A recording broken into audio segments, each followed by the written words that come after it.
There is a moment after a goodbye has been said, when the world seems to lose its color.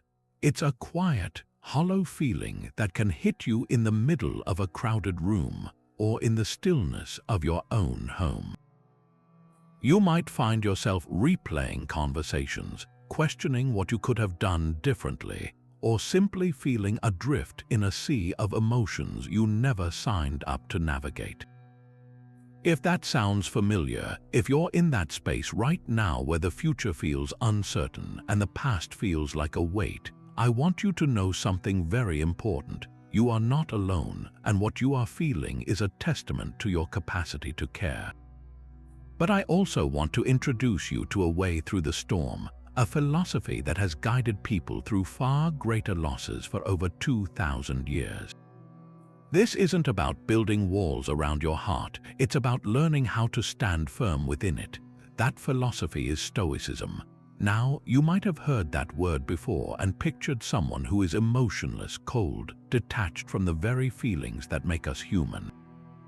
But that is a profound misunderstanding. Ancient Stoicism, practiced by Roman emperors and enslaved philosophers alike, was never about suppressing pain or pretending you don't feel it. It was about developing a profound inner strength, a resilience that allows you to feel the full force of the storm without being shattered by it. It's the wisdom to distinguish between what is within your control, your judgments, your values, your actions, and what is not, which includes the actions and choices of another person. In the context of a breakup, this distinction isn't just philosophical, it is a lifeline. It is the difference between being consumed by what you've lost and beginning to rebuild from what you still have, which is yourself.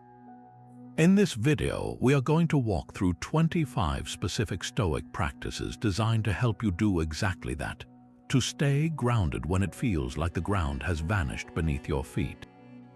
We will explore how to regain a sense of control over your inner world, how to process grief without being overwhelmed by it, and how to find a quiet, unshakable strength you may not have known you possessed.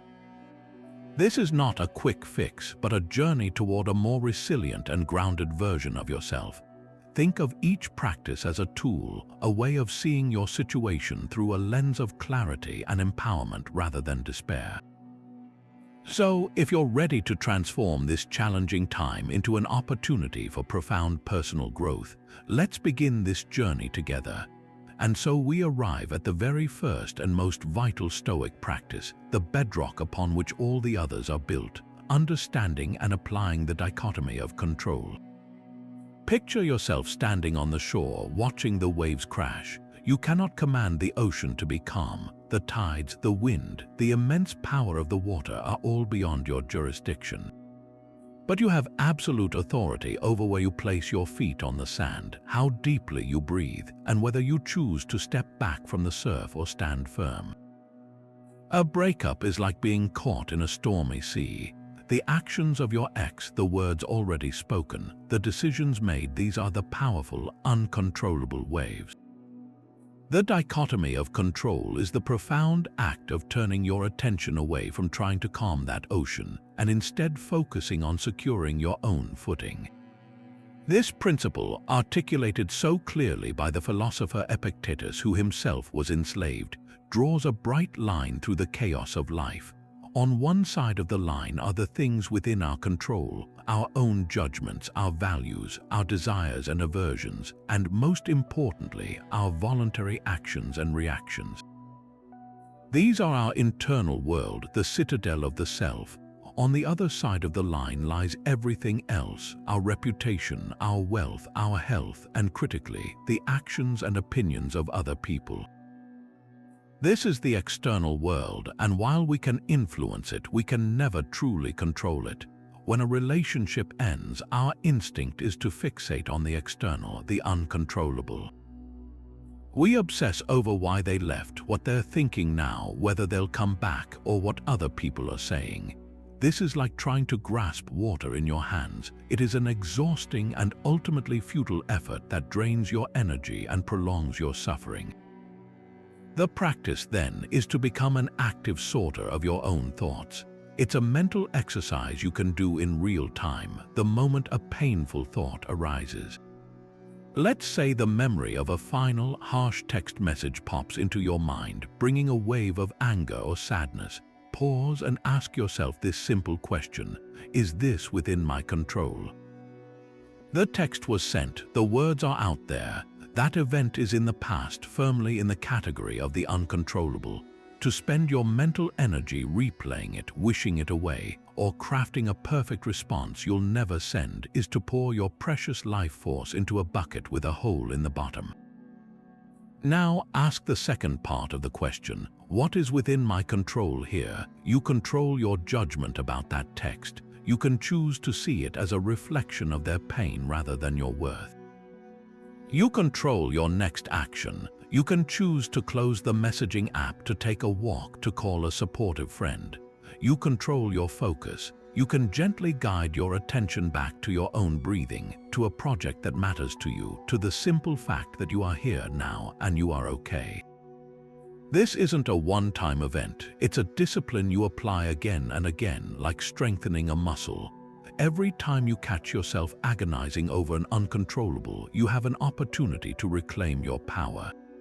By consciously releasing your grip on what you cannot change, you free up an immense amount of emotional energy. That energy is then available for what you truly can control: your own healing. You can channel it into taking care of your body, into rediscovering old hobbies, into being a better friend, into building a life that feels meaningful to you, independent of anyone else. The goal is not to become indifferent to the breakup, but to redirect your concern from the prison of the uncontrollable to the fertile ground of your own character and actions. This shift from passive victim of circumstance to active architect of your inner world is the first and most powerful step toward staying grounded. Building upon that foundation of focusing on what you can control, we now turn to a practice that might seem counterintuitive at first, but is incredibly powerful for building emotional armor. This is the Stoic exercise known as negative visualization, or in Latin, premeditatio malorum, which translates to the premeditation of evils. If the idea of deliberately thinking about negative outcomes sounds like inviting more pain, please understand this is not about pessimistic wallowing.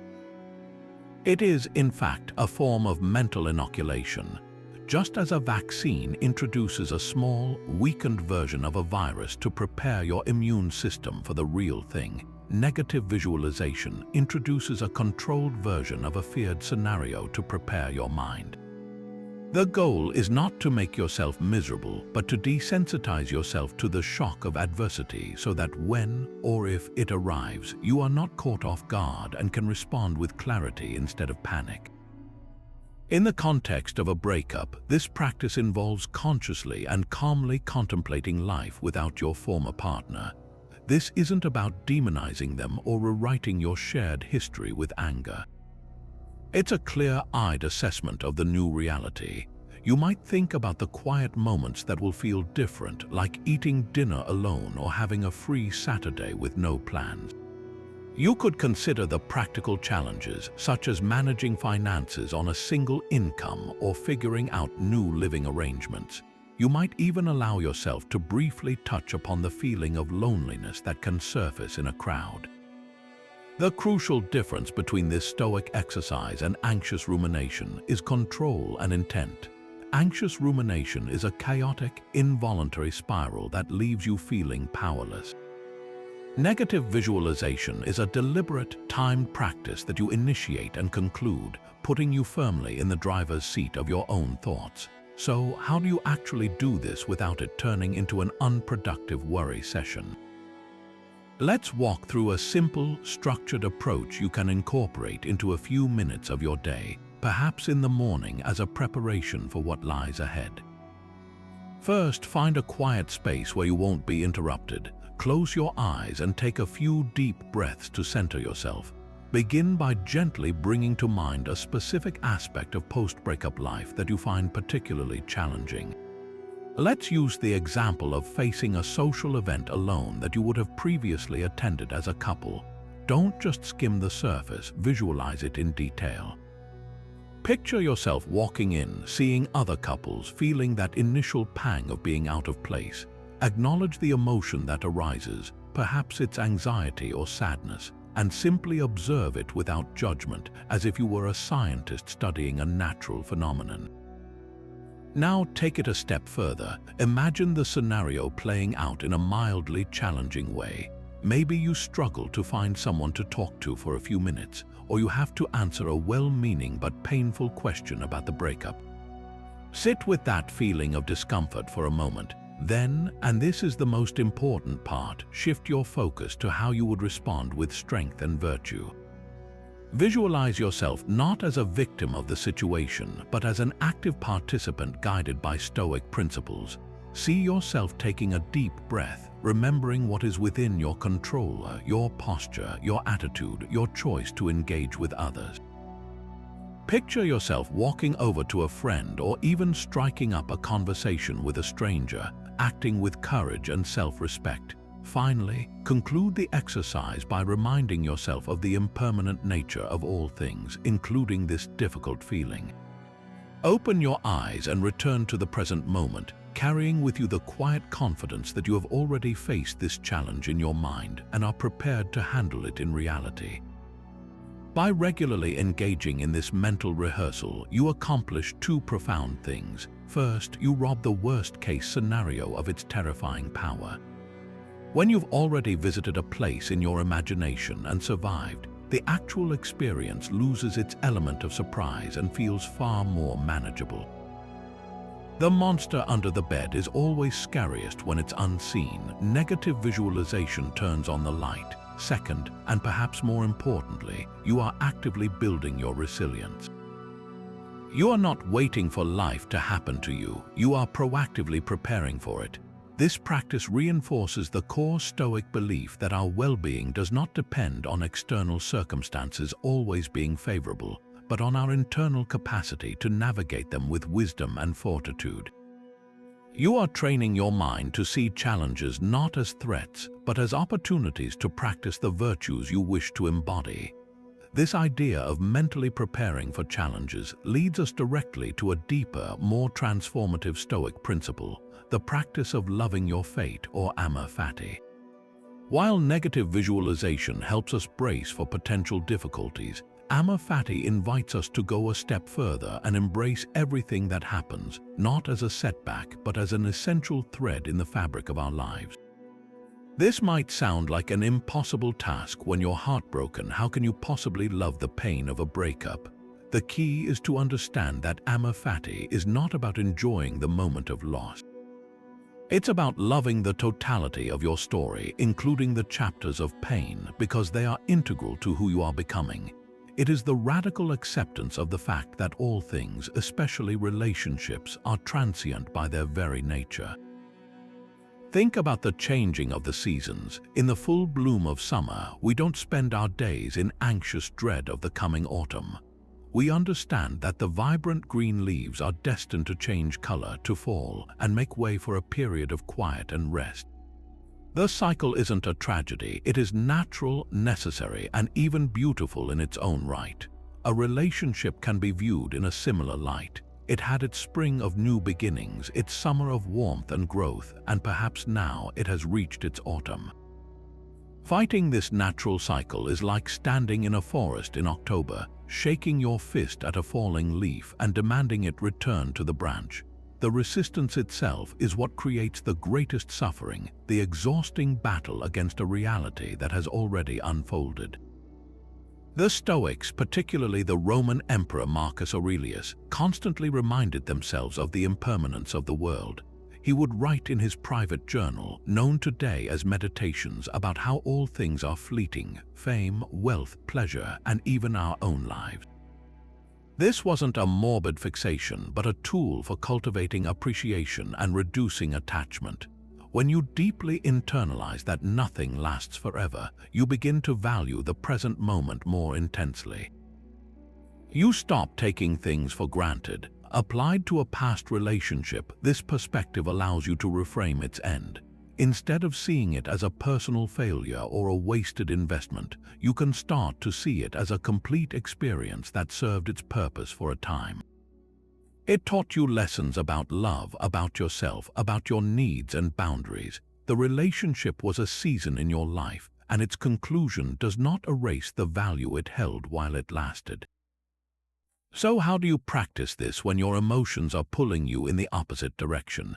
It begins with a gentle shift in your internal dialogue. When you find yourself thinking, "This shouldn't have happened," or "My life is ruined now," pause and consciously reframe the thought. Try replacing it with, "This did happen and it is now a part of my history. I will learn from it and integrate it into my strength." This is the essence of amor fati. You are not approving of the pain, but you are accepting its reality.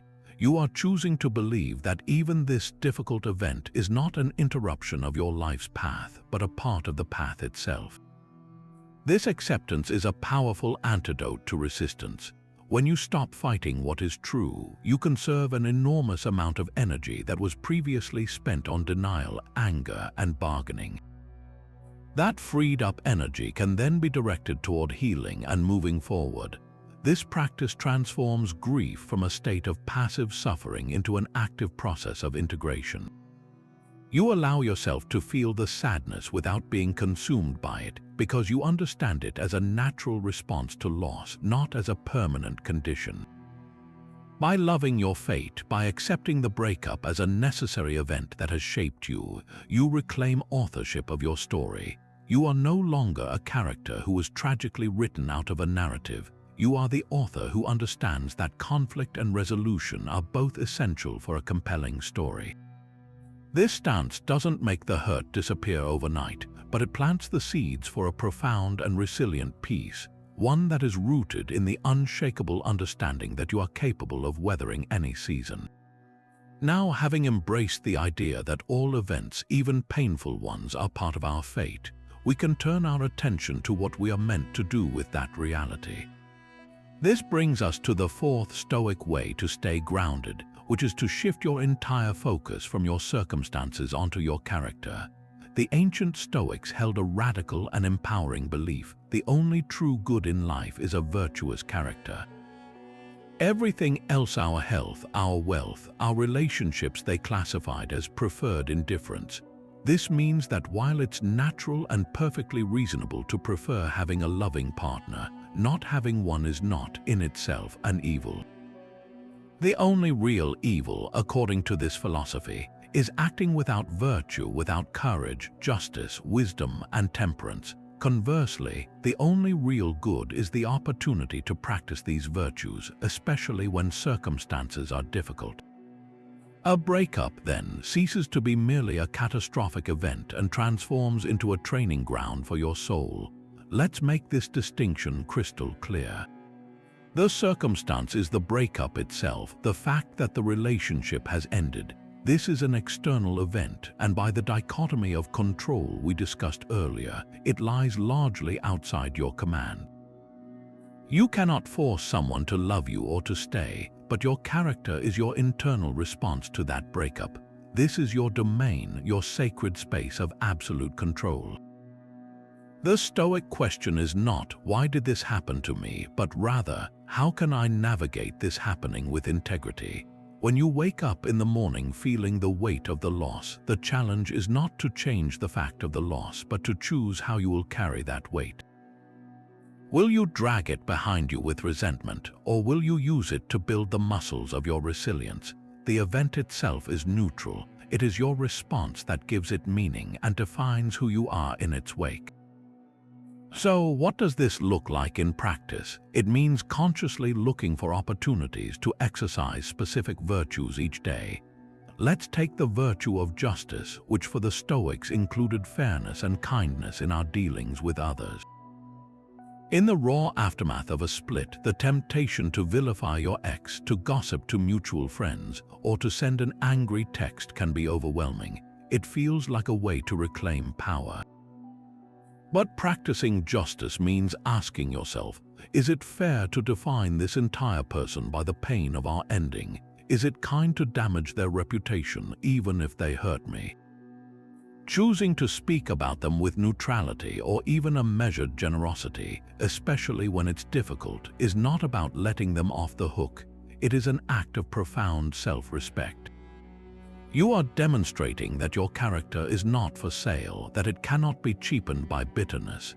You are acting justly because it is who you choose to be, not because of who they were. Similarly, consider the virtue of temperance or self-control. The urge to numb the pain is a powerful one. You might want to drown your sorrows in alcohol, lose yourself in a whirlwind of casual encounters, or desperately beg for another chance.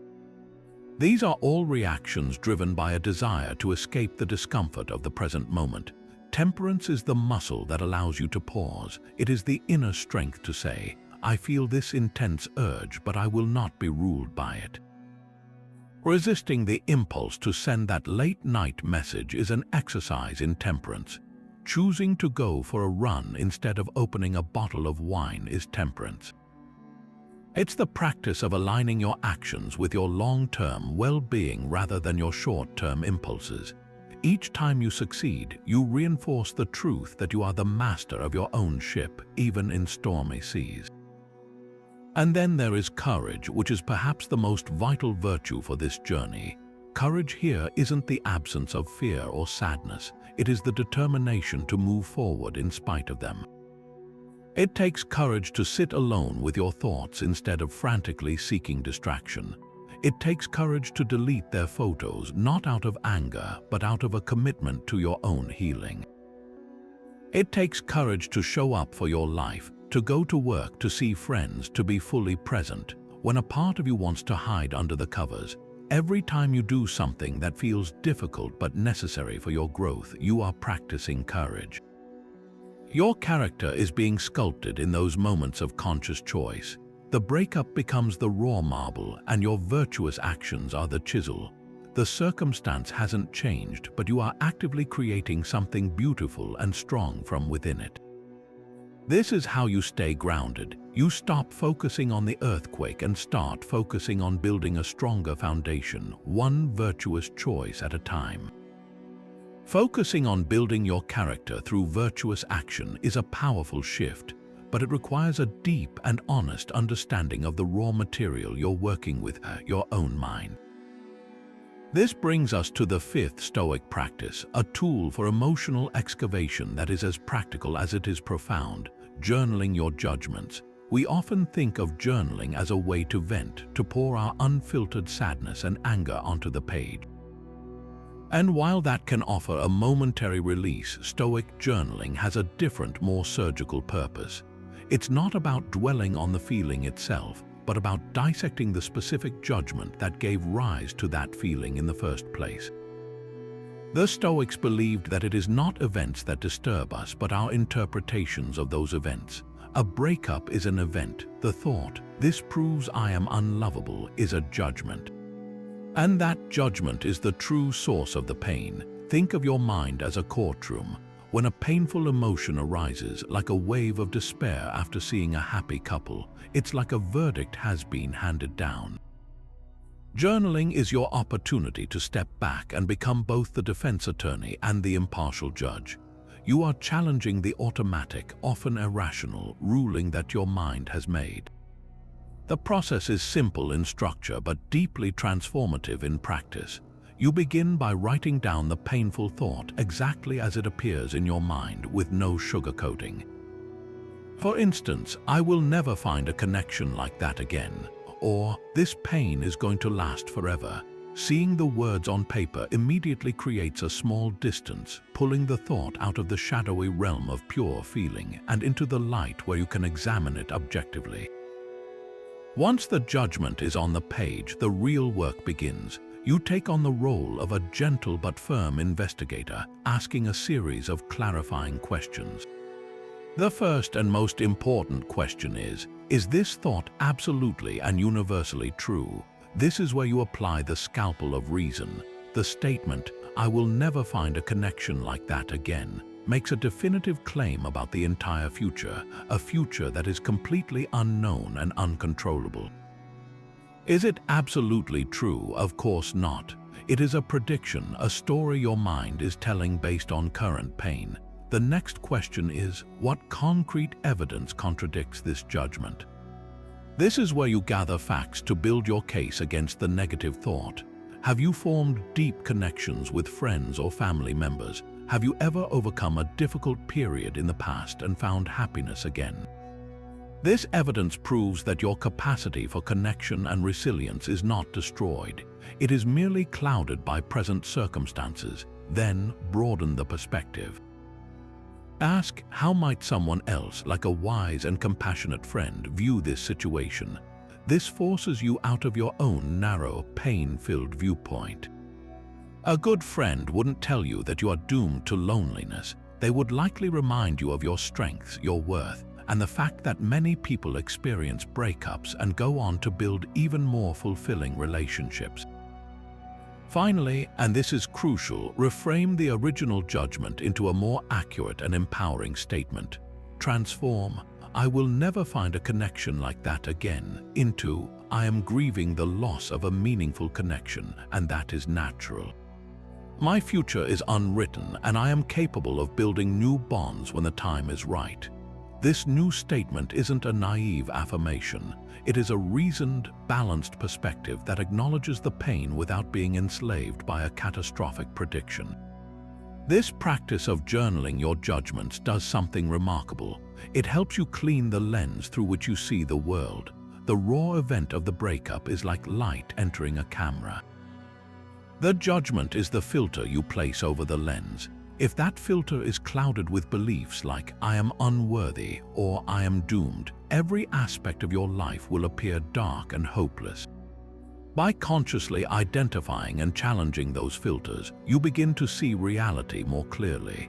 The pain of the loss remains, but the additional, self-inflicted suffering caused by your negative judgment starts to dissolve. You realize that the story you are telling yourself is just one version of events, and often it's the most unkind and least accurate one. By taking ownership of that narrative through journaling, you reclaim the power to write a story that leads not to despair but to growth and grounding. Having worked to clarify the judgments that shape our pain, we can now pivot to one of the most empowering shifts in perspective that Stoicism offers. This is the sixth practice, finding the opportunity hidden within the obstacle. The Stoics had a powerful phrase for this: "The obstacle is the way." It sounds almost like a riddle, but it encapsulates a profound truth about how we can transform our relationship with adversity. An obstacle, by its very nature, blocks our intended path.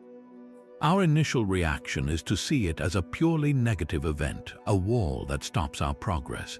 But what if, instead of just staring at the wall or trying to knock it down in frustration, we looked for the door that might be built into it? The obstacle forces us to stop, to reconsider our route, and in doing so, it often reveals a new direction we would never have seen otherwise. The breakup is your obstacle. It has undeniably blocked the path you thought you were on, the future you had imagined. But within that disruption lies a hidden doorway to a different and potentially even better version of your life. Let's apply this directly. The pain and loss you feel are real, and we are not dismissing them. They are the obstacle. But if you allow yourself to look with clear eyes, you will begin to see the opportunities forming around the edges of that pain. For perhaps the first time in a long while, your schedule and your emotional energy are no longer dedicated to the maintenance of a relationship. This creates a vacuum, and nature abhors a vacuum. That space will be filled with something. The critical choice is whether you fill it with more grief and longing, or whether you consciously choose to fill it with activities and pursuits that build you up. This is your chance for profound self-discovery. When you were part of a couple, many of your decisions were made collaboratively. Your hobbies, your social circle, even your daily routines were likely a blend of two lives. Now you have the unprecedented opportunity to ask the most fundamental question: what do I want? Not what we wanted, but what I, as an individual, truly value and enjoy. A practical way to activate this mindset is to literally make a list. Take out a piece of paper or open a note on your phone and create 2 columns. Title the first column, The Obstacle. Here you can honestly acknowledge the losses, the companionship, the shared dreams, the sense of security. Getting it out of your head and onto the page can lessen its power. Then title the second column, The Opportunity. This is where you actively brainstorm the potential gains. Be as specific and personal as possible. Perhaps the opportunity is to finally take that cooking class you never had time for because your ex disliked the cuisine. Maybe it's the chance to reconnect with friends you unintentionally drifted from during the relationship. It could be the opportunity to strengthen your self-reliance by learning to manage your finances solo, or to spend a quiet Saturday morning reading a book without interruption, rediscovering the simple pleasure of your own company. This practice reframes the entire experience from a catastrophic ending to a catalytic beginning. The breakup becomes the catalyst that propels you into a period of accelerated growth.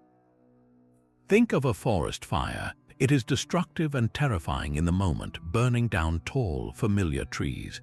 But in its wake, the fire clears away the underbrush, allows sunlight to reach the forest floor, and releases nutrients into the soil that create the conditions for new, stronger growth to emerge.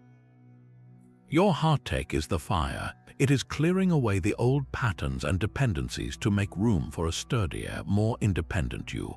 This isn't about pretending the fire didn't hurt. It's about having the wisdom to see the green shoots already beginning to push through the ash. By actively searching for the opportunity, you are not being disloyal to the past relationship.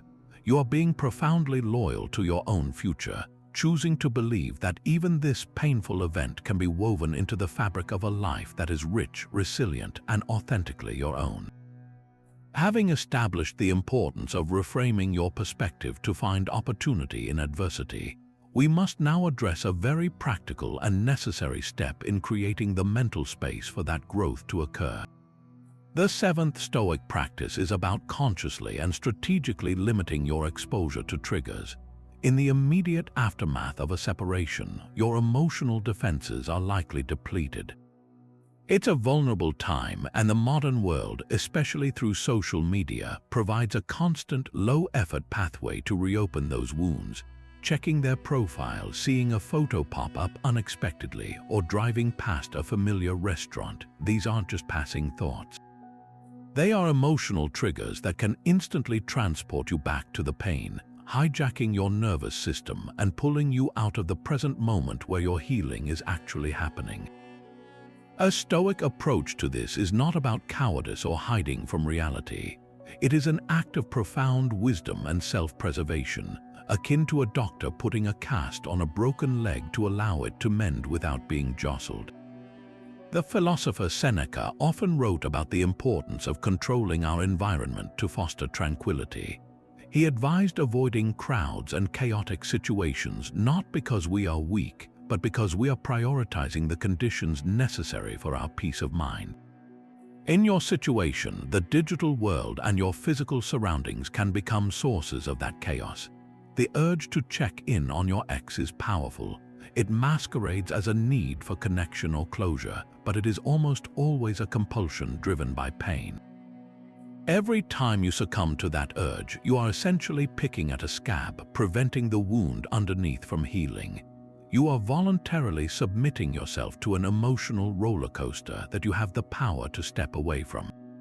This is where the Stoic virtue of discipline comes into play. Discipline is the ability to choose what you want most, inner peace and healing, over what you want in the moment, a fleeting, painful connection to the past. Let's break this down into actionable steps. First, address the digital realm. This is often the most direct source of pain.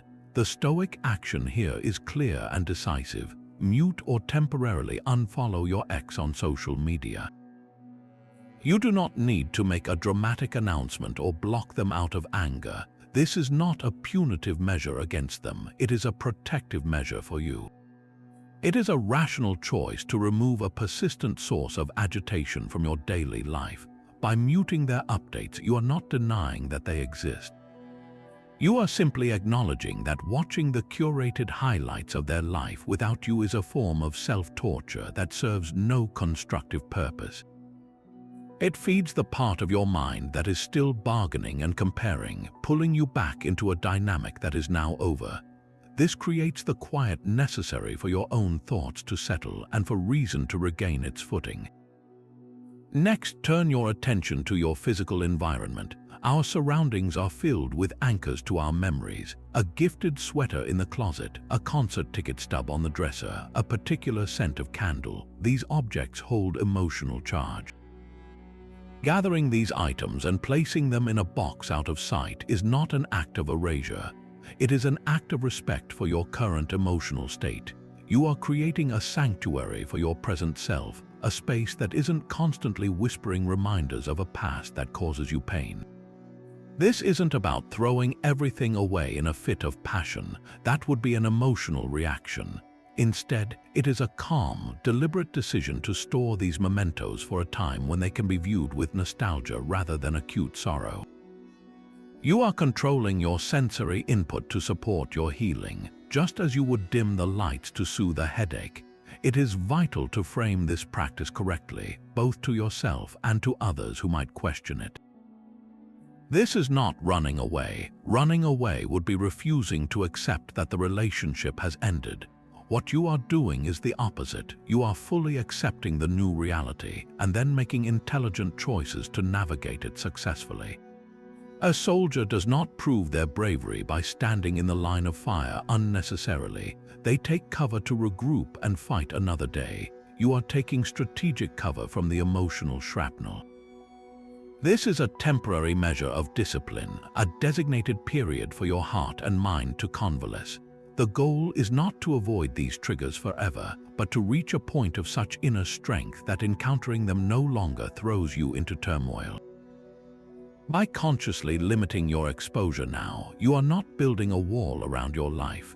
You are giving yourself the peaceful conditions required to build an unshakable foundation within yourself, so that when you do encounter those reminders again, they will have lost their power to destabilize you. This discussion of intentionally limiting our exposure to pain leads us to a practice that, on the surface, seems to do the exact opposite. The eighth Stoic way to stay grounded is to voluntarily and consciously seek out small, manageable doses of discomfort. This concept, known as voluntary discomfort, is one of the most powerful and counterintuitive tools in the Stoic toolkit. At a time when you are already experiencing significant emotional pain, the idea of adding more discomfort, even a small amount, might sound absurd. But this is not about masochism or punishing yourself. It is a form of psychological training, a way to build your inner reserves of strength so that the involuntary hardships of life, like the profound discomfort of a breakup, feel less like existential threats and more like challenges you are already equipped to handle. The logic behind this is brilliant in its simplicity. When you are living a life of complete comfort where every desire is instantly gratified, your tolerance for any kind of inconvenience or hardship becomes very low. Your comfort zone becomes a fragile bubble. Then, when a major life event like a breakup pops that bubble, the shock to your system is immense. It feels catastrophic because you have no recent experience of navigating difficulty. Voluntary discomfort is the practice of gently and deliberately poking small holes in that bubble yourself under controlled conditions. You are essentially inoculating your mind against adversity by exposing it to a weakened version of the virus. Each time you voluntarily endure a minor hardship, you send a powerful message to your subconscious. I am capable of handling discomfort. I am stronger than my circumstances. This builds a deep-seated, non-intellectual confidence that no amount of positive affirmations can replicate. So, what does this look like in the practical reality of your day-to-day life? The key is to choose actions that are genuinely uncomfortable but entirely safe and within your control. The goal is not to cause yourself harm or immense suffering, but to step just outside the boundaries of your routine ease. For example, you might choose to take a cold shower for the final 60 seconds of your morning routine. That initial shock of cold water is a purely physical manifestation of discomfort. Your instinct is to recoil, to turn the knob back to hot. But when you choose to stay, to breathe through it, and to accept the sensation without panic, you are engaging in a miniature Stoic exercise. You are practicing the act of welcoming something you did not choose, and in doing so, you are building the very same muscle required to welcome the emotional chill of loneliness without being shattered by it. Another powerful practice is to occasionally skip a meal you are looking forward to, or to choose a simpler, plainer meal than you might otherwise have. This isn't about developing an unhealthy relationship with food. It's a deliberate exercise in temperance and reminding yourself that your well-being is not dependent on constant gratification. When you feel the hunger pangs or the sense of missing out, you have a chance to observe that feeling without being ruled by it. You prove to yourself that you can be okay even when a desire is not immediately fulfilled. Similarly, you might try sleeping on the floor for a single night. The slight physical discomfort becomes a tangible reminder of your own resilience. You wake up the next morning having survived the experience perfectly well, carrying with you the quiet knowledge that you can handle far more than you thought. The profound connection to the breakup is this: the pain of loss often feels like a form of deprivation. You are deprived of companionship, of shared future plans, of physical affection. This sense of lack can be terrifying, but by voluntarily practicing deprivation in small, controlled ways, you demystify it. You learn through direct experience that going without something you want does not annihilate you. It might be unpleasant, but you remain intact, you remain yourself. When the involuntary deprivation of the breakup hits, your mind has a reference point.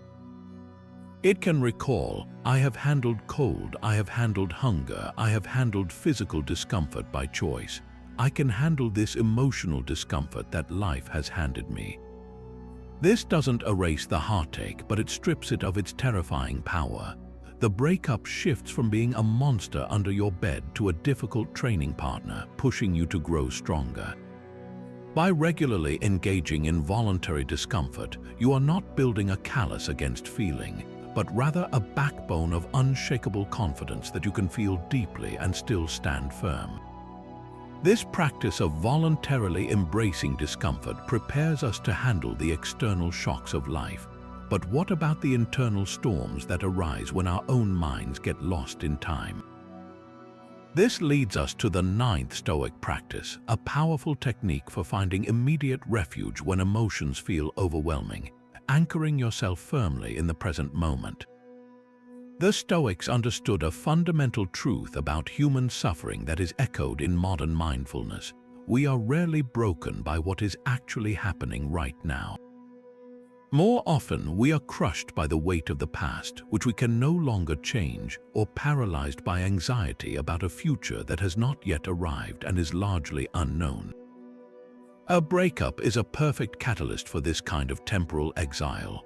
Your mind might be trapped in a loop, replaying a final argument for the 100th time, or it might be spinning elaborate, frightening scenarios about a future of loneliness. In both cases, you have abandoned the only place where you actually exist and have any power, the here and now. Marcus Aurelius offered a simple but profound reminder to himself for these moments. He wrote, "Throw away your books, stop letting yourself be distracted." While he was literally referring to scrolls, the deeper meaning is to discard the heavy stories you're telling yourself. The past is a story that's already been written. The future is a story you are drafting with fear. The present moment, by contrast, is almost always manageable. Are you sitting in a chair reading this? Is there a roof over your head? Is your next breath available? In this exact moment, you are likely safe. The intense pain you feel is generated by the narrative, not by the reality of your immediate surroundings. The goal of this Stoic exercise is not to avoid thinking about the breakup, but to give your mind a much-needed break from the constant bombardment of painful thoughts. It's like pressing a reset button on your nervous system by forcibly redirecting your attention to your direct sensory experience. The technique itself is beautifully practical and can be done anywhere, anytime you feel the pull of a painful memory or a wave of anxiety about what comes next. It's often called the 5-4-3-2-1 grounding exercise. The moment you feel yourself being swept away, you pause whatever you are doing and consciously engage your senses. Start with your eyes, look around and silently name 5 things you can see. Don't just glance, really see them. Notice the color of the wall, the texture of the wood grain on your desk, the way the light falls through the window, the shape of a cup, the title of a book on the shelf. This act of focused observation immediately begins to pull your brain out of its internal movie theater and back into the real world. Next, shift your attention to your sense of touch. Name 4 things you can feel. This might be the firm support of the floor beneath your feet, the soft fabric of your shirt against your skin, the cool smoothness of a pen in your hand, the gentle breeze from a fan on your face. Tune into these physical sensations. They are happening right now, and they are neutral anchors in a sea of emotional turmoil. Then, listen, name 3 things you can hear. It could be the distant hum of traffic, the ticking of a clock, the sound of your own breathing. Often, we are so lost in thought that the actual soundtrack of our lives becomes a silent film. By actively listening, you are planting another stake in the present. Now, engage your sense of smell. Name 2 things you can smell. This might be the faint scent of coffee from your mug, the clean smell of laundry on your clothes, or the simple, neutral smell of the air in the room. If you can't immediately identify 2 distinct smells, it's okay to notice the absence of strong odor itself. Finally, focus on your sense of taste. Name 1 thing you can taste. You might still taste the mint from your toothpaste, the lingering flavor of your last meal, or just the clean, neutral taste in your mouth. This final step fully centers you in your body, in the immediate physical experience of being alive in this very second. What you have just done in the span of a minute or 2 is perform a gentle but firm takeover of your own attention. You have wrestled it away from Chinese letter, Chinese letter, Chinese letter, Chinese letter, Chinese letter, Chinese letter of the past and the uncertain story of the future and placed it squarely in the safety of the present. The problems haven't vanished, but they have been put back into perspective. You have reminded your limbic system, the part of your brain screaming in alarm, that in this moment you are not in physical danger. You are simply here. This creates a small pocket of calm, a space of clarity from which you can then choose your next action with reason rather than react from a place of pure emotion. The present moment is the only place where action is possible, and it is also the only place where true peace can ever be found. By mastering this simple exercise, you give yourself a portable sanctuary, a way to come home to yourself whenever the waves of grief threaten to pull you under. Mastering the art of anchoring in the present moment gives you an immediate refuge from the storms of memory and fear. But to build a truly durable foundation, we need to draw upon a deeper well of evidence about our own capabilities. This brings us to the 10th Stoic practice, actively remembering that you have survived hard times before. When you are in the thick of grief, it can feel like this particular pain is unique, all-consuming, and permanent. The heart has a way of forgetting its own history, convincing you that you have never been tested like this and that you simply don't have the strength to bear it. This is an illusion, a trick of the mind amplified by present suffering. The Stoic response is to deliberately and methodically challenge this narrative by consulting the most reliable witness to your resilience, your own past. Think of your life as a book you are still writing. Right now, you are stuck on a terribly difficult chapter. The plot has taken a painful turn, and it's hard to imagine how the story can possibly recover. This practice asks you to close the current chapter for a moment and flip back to an earlier part of the book.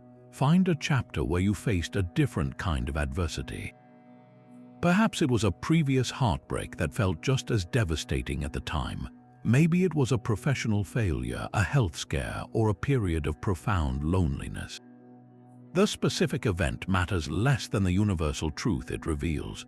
You have been to the edge of your own endurance before, and you found a way to step back. You are, in fact, a veteran of your own personal wars, even if you don't wear the medals. The power of this exercise lies in its specificity. It's not enough to vaguely tell yourself, "I'm strong." You must gather concrete proof. Take a few minutes with a journal and write down the details of that past challenge. What exactly happened? How did it make you feel in the moment? What were the specific thoughts of hopelessness that plagued you then? Now trace the path from that low point to where you are today. How did you begin to heal? What small actions did you take, perhaps without even realizing it, that started to pull you out of the darkness? Did you lean on a friend? Throw yourself into a project. Simply endure one day at a time until the days began to feel lighter. This retrospective analysis isn't about dwelling on past pain. It's about studying your own proven strategy for survival. You are conducting an after-action report on your own resilience. As you reflect, ask yourself a crucial question. What strengths did I use then that I can call upon now? Perhaps you discovered a deep well of patience you didn't know you had. Maybe you found courage in simply showing up for your life when you wanted to hide. You might have used humor as a shield or a stubborn refusal to be defined by your circumstances. Those strengths did not disappear once that chapter ended. They became part of your permanent arsenal, tools you have already forged in fire. The person who navigated that previous difficulty is the same person reading these words right now. You are not starting from scratch. You are reinforcing a foundation that has already held under pressure. This recollection transforms the internal narrative from a desperate cry of, "I can't get through this," to a quiet, firm statement of fact. "I have gotten through hard things before, and I will again." This practice is a direct application of the Stoic commitment to using reason as a guide. When your emotions are screaming that this situation is impossible, your reason can calmly present the evidence of your history. It's like having a wise, experienced co-counsel in the courtroom of your mind, objecting to the exaggerated claims of your fears. "Objection, Your Honor," your reason says. The evidence clearly shows that the client has a 100% success rate in surviving every worst day of their life thus far. This isn't a denial of the current pain's intensity. It is simply a reminder that your capacity for endurance is greater than any single hardship. By remembering your past victories, you are not comparing pains or minimizing your present experience. You are simply reminding yourself of the most important truth there is. You are built for this. The same life force that carried you through every previous storm is still within you, ready to carry you through this one too. Having anchored ourselves in the present and drawn strength from our past resilience, we now turn to a practice that strikes at the very root of post-breakup suffering, the need to define for yourself what enough truly means. In the quiet that follows a separation, a peculiar kind of void can open up, one that often feels less about the loss of a specific person and more about the absence of a certain identity. You were a partner, part of a unit, and without that, you might feel incomplete, as if a fundamental piece of your validation has gone missing. The Stoics saw this craving for external completion as a primary source of human unhappiness. They warned constantly against the creation of what they called false needs beliefs that our well-being is dependent on things outside of our control, such as the approval of others or the possession of a specific lifestyle. A breakup ruthlessly exposes these false needs, and the subsequent pain is often a measure of how much of our self-worth we had mistakenly built upon the foundation of that relationship. The societal narrative doesn't help. From a young age, we are subtly and not so subtly taught that being part of a couple is a marker of success, a sign that you are lovable and whole.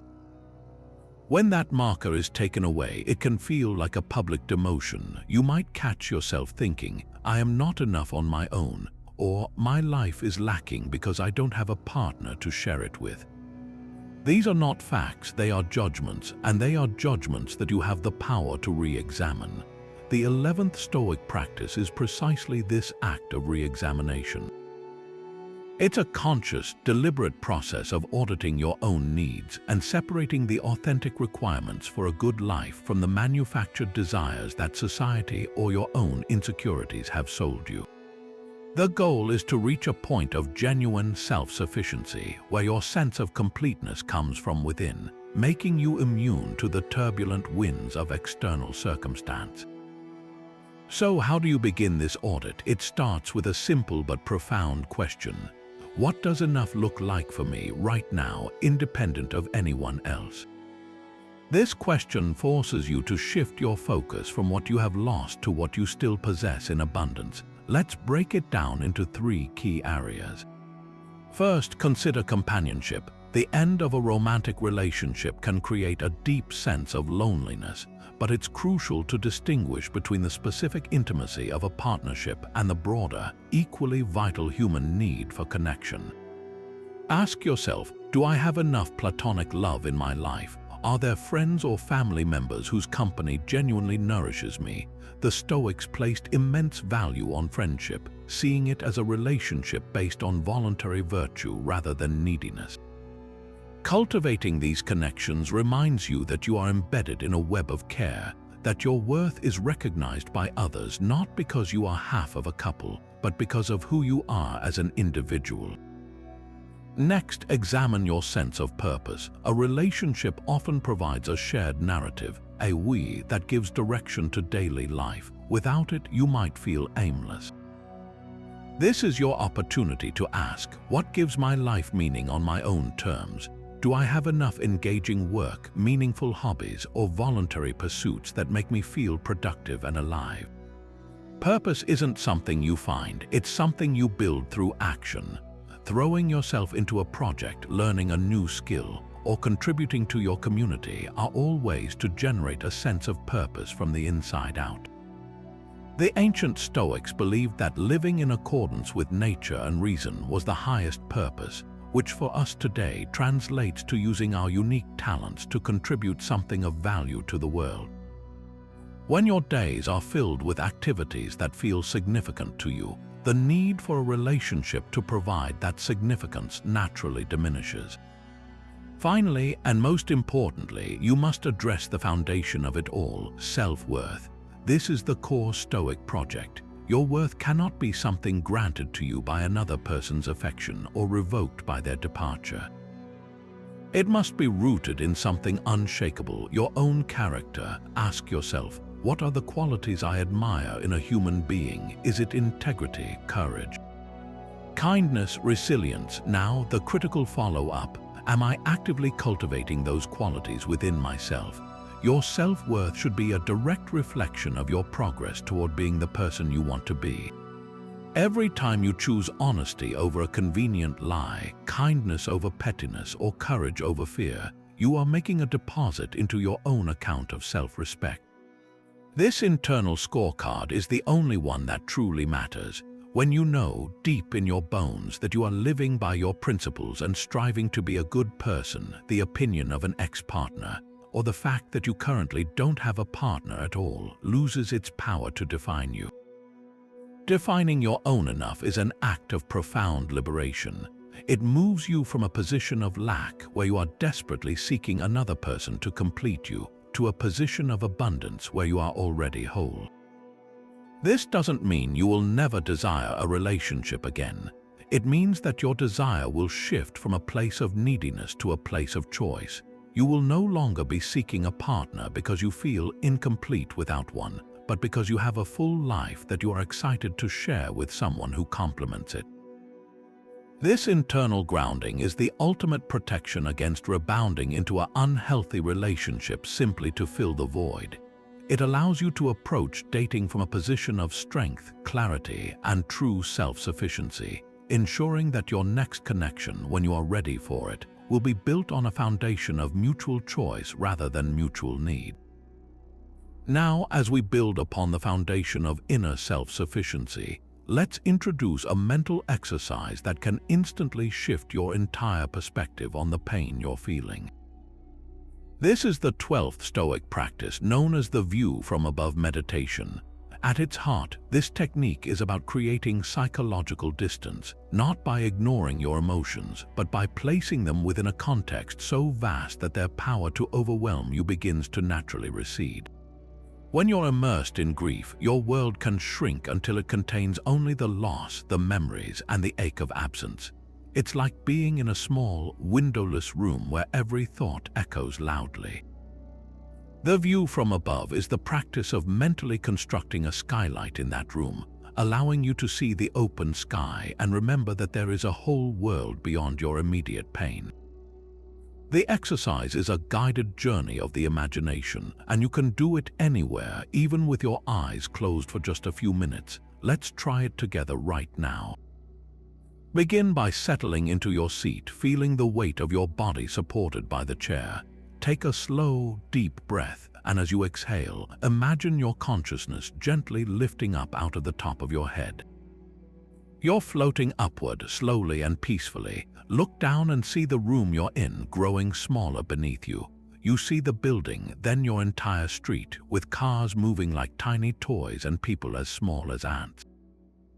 Notice how from this height the sounds of the city or the neighborhood become a soft, distant hum. Your personal worries, which felt so enormous moments ago, are now contained within one small building on one small street. Continue your ascent. Rise higher until you can see your entire town or city laid out beneath you like a map. You can see the rivers, the parks, the highways weaving through the landscape. From here, the specific location of your heartache is just a pinpoint. All across this map, countless other stories are unfolding simultaneously, stories of joy, of struggle, of birth, and of loss. Your own narrative is one among millions. Now pull back even further. See your country, then the entire continent, surrounded by vast oceans. The borders that seem so significant on the ground become invisible from this height. The planet itself is now a beautiful, swirling marble of blue and green and white, hanging in the profound silence of space. From this ultimate vantage point, let your gaze soften. Contemplate the sheer scale of the cosmos, the countless stars, the galaxies spinning in the void, the unimaginable expanse of time. In this context, your life and the specific event of your breakup is both infinitesimally small and profoundly precious. It is a single, fleeting moment in an epic timeline. This realization is not meant to make you feel insignificant or to trivialize your pain. On the contrary, it's meant to liberate you. The same cosmic forces that govern the orbits of planets also govern the cycles of human connection and separation. Your heartbreak is not a chaotic anomaly. It is a part of the natural order of things, a small wave in a vast ocean. This perspective can drain the drama and the sense of catastrophic uniqueness from your suffering, leaving behind a quieter, more manageable sadness that is easier to carry. The immense comfort of this practice lies in its reminder of your connection to something greater than yourself. You are not an isolated individual battling a private tragedy. You are a tiny but integral part of a magnificent, orderly whole. The same atoms that make up the stars make up your body. The same universal laws that bring winter also bring the spring. Your pain, while deeply personal, is a shared human experience that has been felt by countless souls throughout history. When you return your awareness to your body and open your eyes, you bring a fragment of that cosmic quiet back with you. The problems haven't vanished, but they now exist within a much larger frame. The weight of the world feels lighter when you remember that you are standing on a planet adrift in a beautiful, star-filled universe, and that your capacity to love and to heal is itself a small miracle in that grand scheme. This ability to see our struggles from a cosmic perspective gives us immense context, but the real test of our Stoic practice happens in the small, heated moments of everyday life. We now arrive at the 13th Stoic way to stay grounded, a practice that puts you back in the driver's seat of your own emotions, the crucial discipline of choosing your response instead of blindly reacting. There is a world of difference between these two actions, a difference that defines the line between feeling powerless and reclaiming your agency. A reaction is an automatic, often explosive, discharge of emotion. It is the slammed door, the screamed insult, the hastily sent text message dripping with anger or desperation. A reaction is what happens when you are on autopilot, when a trigger bypasses your reason and goes straight to your primal brain. A response, however, is something entirely different. It is a conscious, considered action. It may look the same on the surface. You might still decide to send a message or have a difficult conversation, but it is born from a place of clarity and intention, not from a tempest of unchecked feeling. The Stoics placed immense importance on this distinction because they understood that our character is not revealed when life is easy, but in how we conduct ourselves when we are provoked. The pain of a breakup is a constant source of provocation. A memory pops up, a song plays, a mutual friend mentions their name. Each of these is a stimulus that can instantly ignite a reactive impulse. The ancient philosophers identified a tiny but all-important space between that stimulus and your eventual action. This is the gap of freedom. It might last only a second or two, but within that brief window lies your entire power to choose who you want to be in that moment. Will you be the person who is jerked around by every painful memory, or will you be the person who pauses, acknowledges the storm inside, and then decides on a course of action aligned with your values? Let's make this practical with a scenario you will likely recognize. Your phone buzzes with a notification. You see a preview of a message from your ex. Immediately, your heart rate spikes. You feel a mixture of hope, anxiety, and curiosity. The reactive impulse is to snatch the phone, open the message instantly, and fire back a reply without a second thought. This is the autopilot taking over. Now, imagine inserting a deliberate pause into that sequence. The phone buzzes, you see the name, you feel the same physiological jolt. But instead of your hand darting out, you take a single, deep breath. You consciously place the phone face down on the table. You count slowly to 10. In that 10-second gap, you have created a sanctuary for your reason. You are no longer a prisoner of the impulse. You are now the observer of it. You can ask yourself a simple Stoic question. What is the virtuous way to handle this? The answer will rarely be to respond immediately from a place of high emotion. This practice of creating a gap is a skill that requires training, much like building any other muscle. One highly effective technique is to physically remove yourself from the immediate environment of the trigger. If you feel a powerful urge to send an angry email after looking at old photos, the reactive path is to stay at your computer and type furiously. The responsive path is to stand up and walk into another room. The simple act of changing your physical location can disrupt the emotional feedback loop and create the mental space needed for clarity to return. Another method is to impose a mandatory waiting period for any significant communication. You might make a personal rule that you will never send an emotionally charged message until you have slept on it. This isn't about suppressing your feelings. It's about respecting them enough to not let them dictate actions you may deeply regret. The goal is to transform your relationship with your own emotions. You are not trying to eliminate the initial pang of hurt or the flash of anger. These are natural human responses. The Stoic aim is to prevent that initial spark from turning into a wildfire of regrettable behavior. By consistently practicing the pause, you train yourself to become the author of your actions rather than a character being written by your temporary emotions.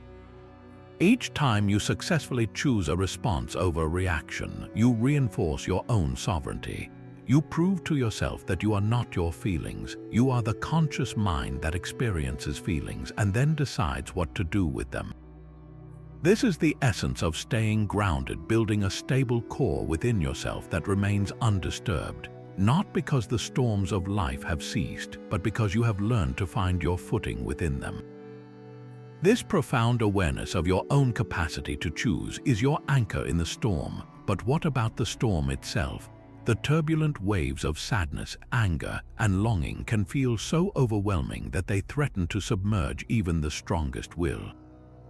This brings us to the 14th Stoic practice, a gentle yet immensely powerful technique for navigating these emotional tempests, remembering the fundamental impermanence of all emotions.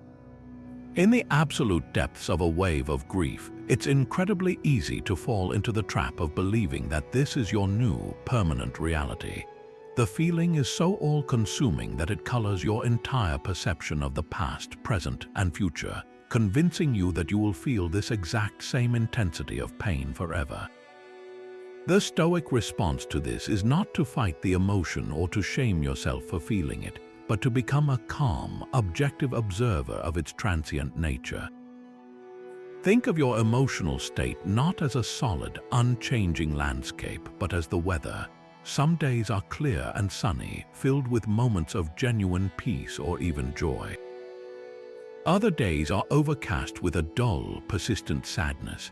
And then there are the storm's sudden, violent outbursts of anger or torrential downpours of tears that seem to come out of nowhere. The crucial insight, one that anyone who has ever watched the sky understands, is that no weather pattern lasts forever. A storm, no matter how fierce, will eventually exhaust itself. The clouds will part, the rain will stop, and the sun will break through again. Your emotions operate on the exact same principle. They are temporary states, not permanent traits. The practice is to learn to watch the emotional weather inside you with the same detached curiosity you might watch the sky, trusting in the certainty of change.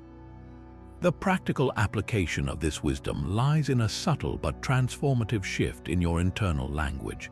When a powerful emotion arises, notice the difference between two simple statements. The first is an identification, I am grief-stricken. The second is an observation, I am feeling a powerful wave of grief right now. The first statement fuses your entire identity with the emotion. It says that you and the pain are one and the same, which makes its passing seem impossible. The second statement creates a small but critical distance. It positions you as the conscious awareness that is experiencing the emotion, much like you would experience a thunderstorm passing through your town. You are not the thunderstorm, you are the one witnessing it. This shift from I am to I am feeling is the essence of Stoic self-observation. It's the mental equivalent of stepping back from the edge of a cliff during a high wind, giving yourself a safer vantage point from which to observe the chaos without being pulled into it. So, the next time you feel a surge of sadness that seems to come from nowhere, try this. Instead of getting swept up in the narrative that the emotion is telling you, the story of loss, the memories, the fears, turn your attention directly to the physical sensation of the emotion itself. Where do you feel it in your body? Is it a tightness in your chest, a heaviness in your shoulders, a hollow feeling in your stomach? Observe these sensations with a neutral, almost scientific curiosity. Note their intensity on a scale from 1 to 10, and as you observe, silently remind yourself, this is a feeling. It has a beginning, a middle, and it will have an end. I do not need to fear it or fight it. I can simply allow it to be and watch as it changes and eventually passes. This isn't about suppressing the emotion. It's about giving it space to move through you without resistance. This practice of mindful observation is like learning to float in the ocean instead of thrashing against the waves. When a big wave comes, if you panic and fight it, you will quickly exhaust yourself and risk drowning.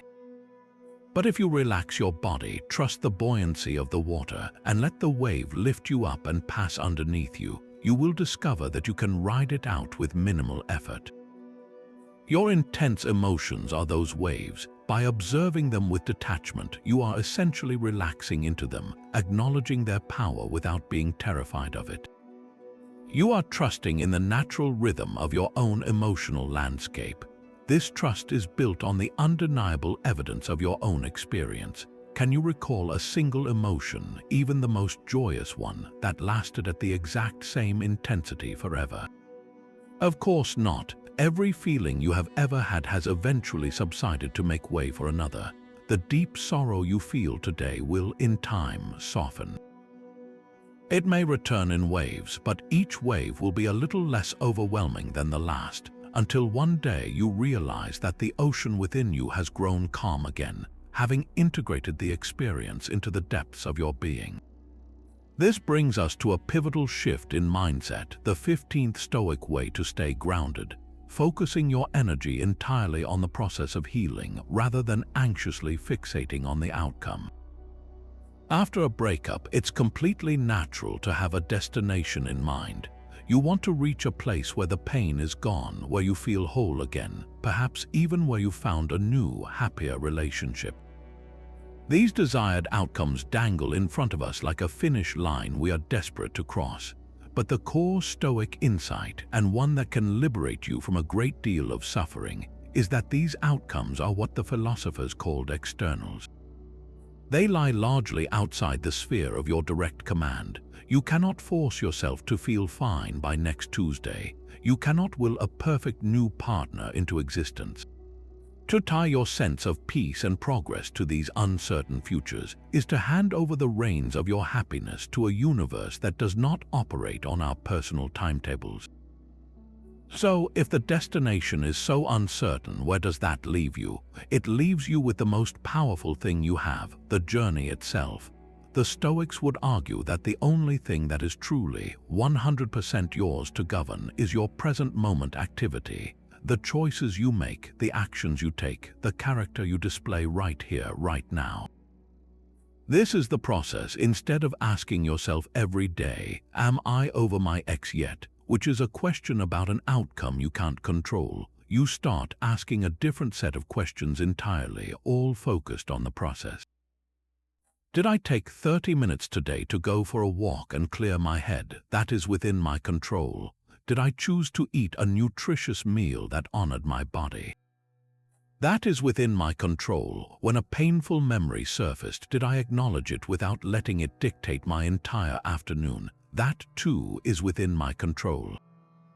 Each of these small, process-oriented actions is a brick you are laying to rebuild your foundation. Think of it like tending a garden. The desired outcome is a beautiful, flourishing space full of vibrant flowers and healthy plants. But a skilled gardener understands that they cannot simply stare at the soil and command the seeds to grow. Their power lies entirely in tending to the process. They can control whether the soil is watered, whether the weeds are pulled, whether the plants get enough sunlight. They do these things diligently, day after day, trusting that a healthy process is the most reliable path to a healthy outcome. The flowers will bloom in their own time as a natural byproduct of the consistent, attentive care. Your emotional healing operates on the exact same principle. By focusing on the daily weeding and watering of your inner world, the journaling, the exercise, the conscious acts of kindness toward yourself, you create the conditions under which healing cannot help but occur.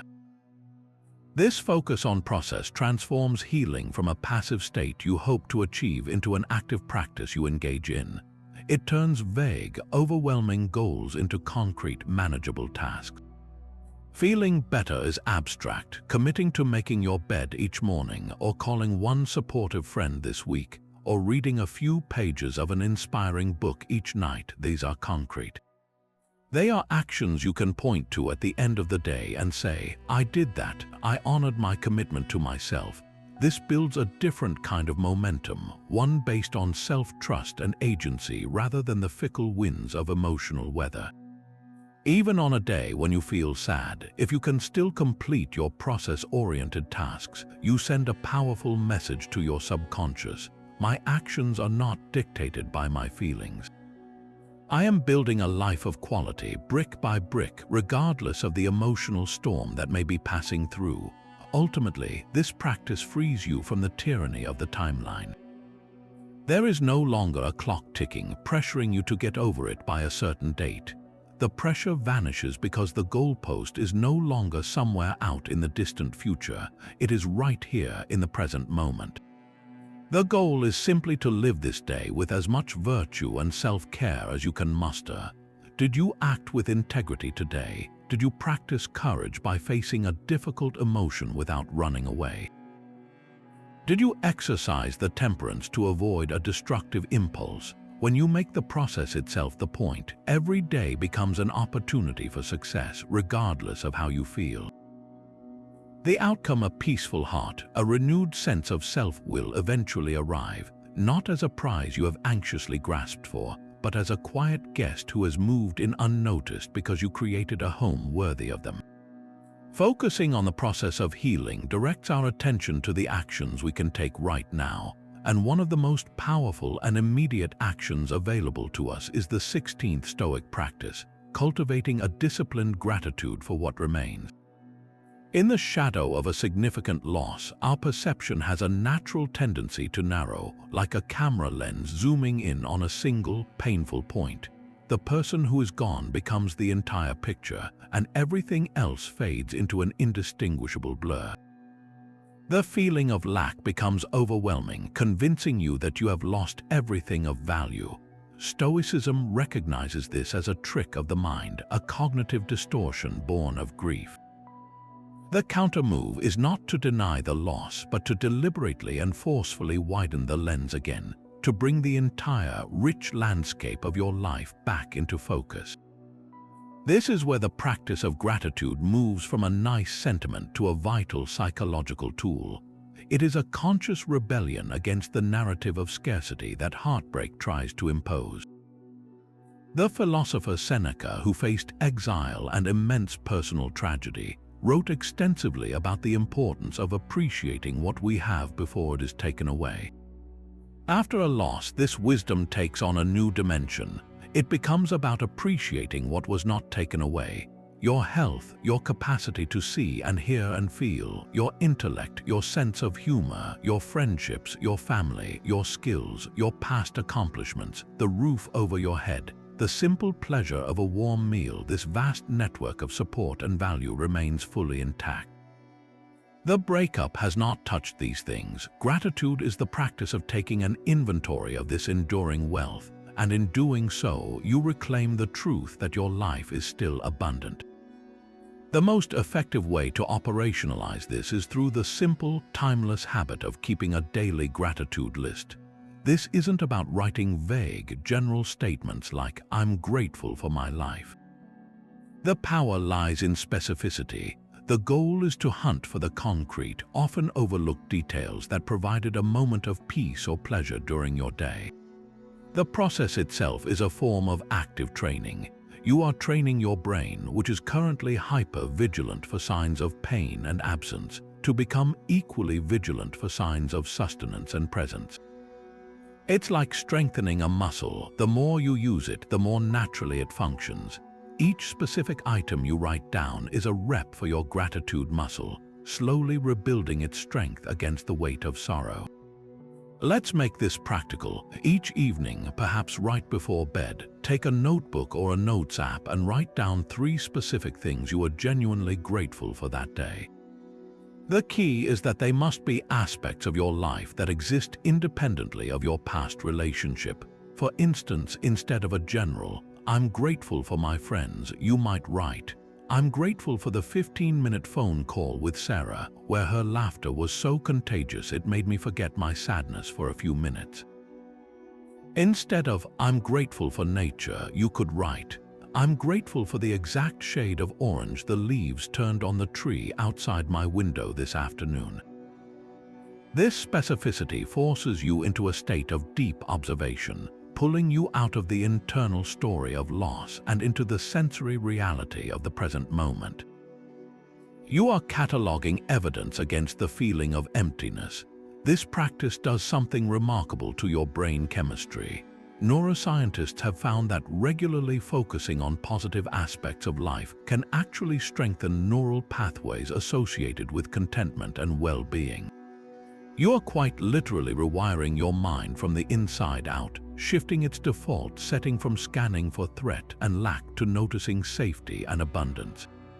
This doesn't erase the pain of the breakup, but it builds a parallel track of positive experience that runs alongside the track of grief.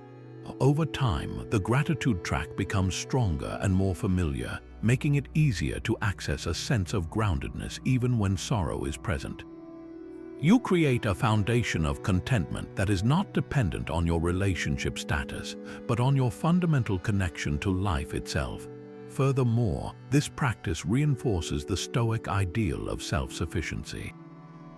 When you derive a sense of worth and peace from the simple, enduring elements of your existence, the loyalty of a friend, the beauty of a piece of music, the satisfaction of a task completed well, you are building a citadel of inner strength that no external event can ever destroy. Your happiness becomes less about what you have lost and more about who you are and what you consistently notice and appreciate. This grounded gratitude becomes your anchor, holding you steady in the knowledge that while one important source of joy has departed, you are still surrounded by a universe of others, waiting only for your attention to bring them to life. Now, this practice of grounding yourself in gratitude for what you have brings us to a challenge that often feels like the final frontier of post-breakup healing, finding a way to see the person who caused you so much pain with clear, compassionate eyes. This is the 17th Stoic way to stay grounded, and it centers on one of the four cardinal virtues, justice. In the Stoic sense, justice extends far beyond the courtroom. It is about fairness, kindness, and recognizing the inherent humanity in every person, even and especially those who have hurt us. In the raw aftermath of a separation, our instinct is to create a simple story. We cast ourselves as the hero or the victim, and we cast our ex as the villain. This black and white narrative feels satisfying in its clarity. It gives us a target for our anger and a reason for our pain, but this simplified story is a cage. It traps you in a cycle of bitterness where your energy is perpetually drained by resentment, keeping you chained to the very past you are trying to move beyond. The Stoic practice of seeing the humanity in your ex is not about excusing poor behavior or pretending you weren't hurt. It is an act of profound psychological liberation for you. It's about consciously choosing to upgrade your understanding from a cartoonish caricature to a complex, nuanced portrait of a fellow human being. Think about it this way: when you put someone on a pedestal during the relationship, you set yourself up for a fall when they inevitably prove to be human. Similarly, when you throw them into a demonized pit after the breakup, you are still giving them an immense amount of power over your emotional state.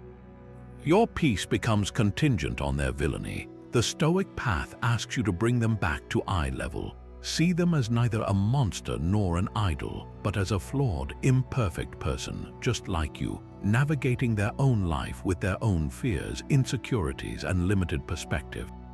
So, how do you begin this difficult but transformative work? It starts with a deliberate exercise in perspective taking. Set aside some quiet time, not to ruminate on your own pain, but to try on a different pair of glasses. Ask yourself with genuine curiosity, what might this situation have looked like from their side? What pressures were they under? What fears might have driven their actions? Perhaps they were terrified of commitment, not because you were unworthy of it, but because of a deep-seated fear of abandonment from their own past. Maybe they were struggling with their own self-worth and felt incapable of being the partner they thought you deserved. This isn't about justifying hurtful actions. It's about understanding the human fragility that often lies beneath them. When you see someone as a scared, confused person rather than a malicious antagonist, the sharp edges of your anger begin to soften. This practice is deeply tied to the Stoic concept of empathy, which the ancients saw as a rational understanding of our shared human condition. The philosopher Marcus Aurelius constantly reminded himself that people who act poorly do so out of ignorance of what is truly good. He wrote that it is as reasonable to be angry at a fig tree for producing figs as it is to be angry at a person for acting according to their own mistaken beliefs and damaged nature. When someone hurts us, it is almost always a reflection of their own internal struggles, not a definitive judgment on our value. Recognizing this allows you to drain the personal venom from the wound. Their decision to leave wasn't necessarily a calculated verdict on your entire being. It was likely a messy, flawed, and human response to their own internal world, a world you can never fully know. The ultimate benefit of this shift in perspective is not for your ex, it is a gift you give to yourself. Holding on to anger and resentment is like drinking poison and expecting the other person to get sick. It is a heavy burden that you carry alone, a constant low-grade infection in your spirit that saps the energy you need for your own healing. When you choose to see their humanity, you are not condoning what happened. You are simply choosing to set down the burden of bitterness. You are declaring that your emotional energy is too precious to be spent on maintaining a grudge. This act of release creates an immense internal space that was previously occupied by the exhausting work of hatred, now free to be filled with curiosity, with growth, with new possibilities for your own life. Forgiveness, in the Stoic sense, is an internal transaction where you stop demanding that the past should have been different. It is the final stage of accepting what is, and in that acceptance, you find the freedom to fully inhabit your own present and future, unshackled from the ghost of a relationship that no longer serves you. Having worked to release the heavy burden of resentment by seeing the shared humanity in your ex, you create an open space within yourself, a quiet vacancy where a relationship once lived. It's in this newly cleared space that a profoundly important question can now echo. Who am I really when I am just myself? A breakup, for all its pain, has a unique way of stripping away the layers of an identity that was built for two. The shared hobbies, the compromises, the we that dictated so many of your choices, these things can fall away, leaving a feeling of emptiness. But the Stoics would see this not as a void but as a blank canvas. This is the 18th Stoic practice, to use this transitional period not for mourning a lost identity, but for the conscious and deliberate work of reconnecting with and perhaps redefining your core values. When you were part of a couple, your values were likely a blend, a negotiated settlement between two different worlds. Some of your own deepest principles may have been softened, set aside, or simply gone unexamined for the sake of harmony. Now you have the unprecedented opportunity to conduct a personal audit.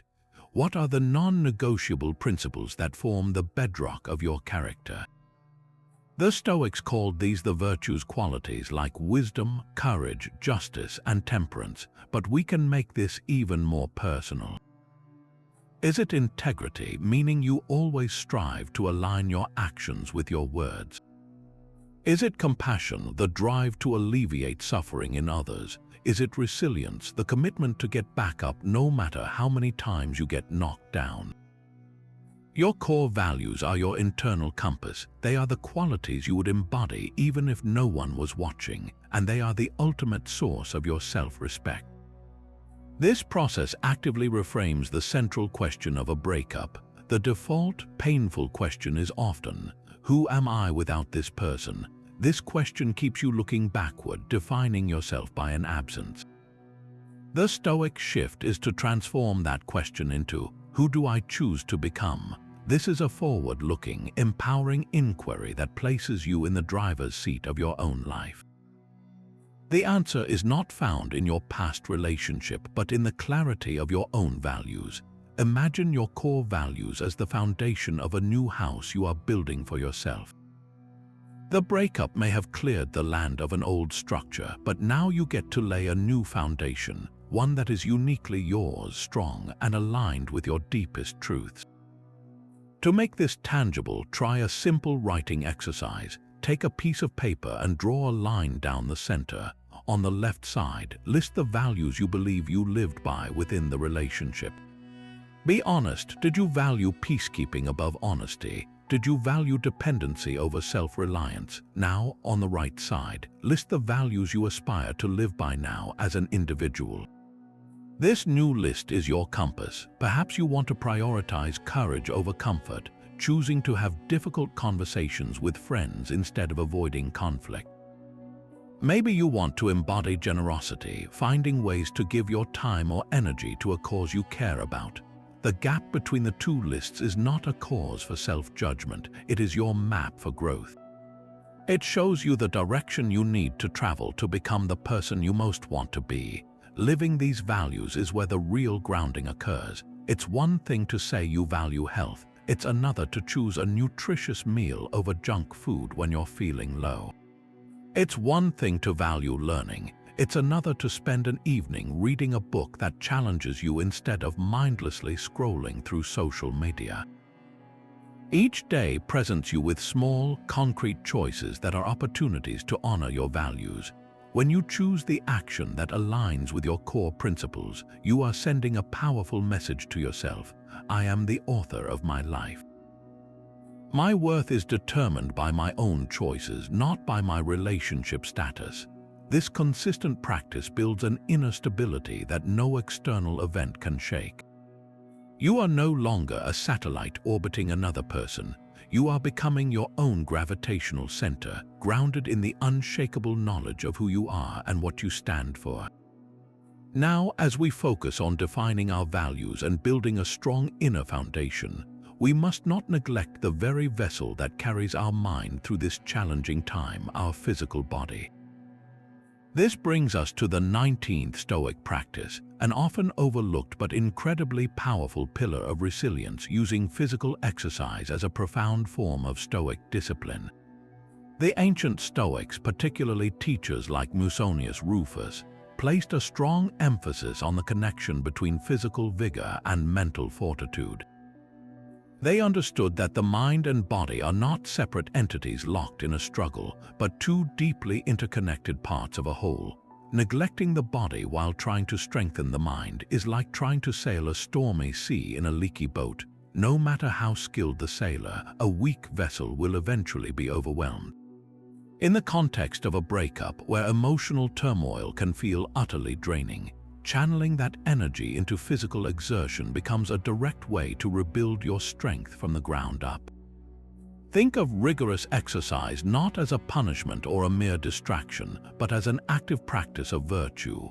When you push your body, you are cultivating the exact same qualities you need to navigate your emotional landscape: discipline, endurance, and resilience. Every time you choose to go for a run when you would rather stay on the couch, you are practicing the virtue of temperance, mastering your impulse toward immediate comfort for a greater, long-term good. When you push through the burn in your muscles during a set of squats or hold a plank for 10 more seconds, you are practicing the virtue of courage, facing discomfort head-on and discovering that you are capable of far more than you thought. This is not about achieving a certain physique to prove your worth to others. It is about proving your own self-mastery to yourself.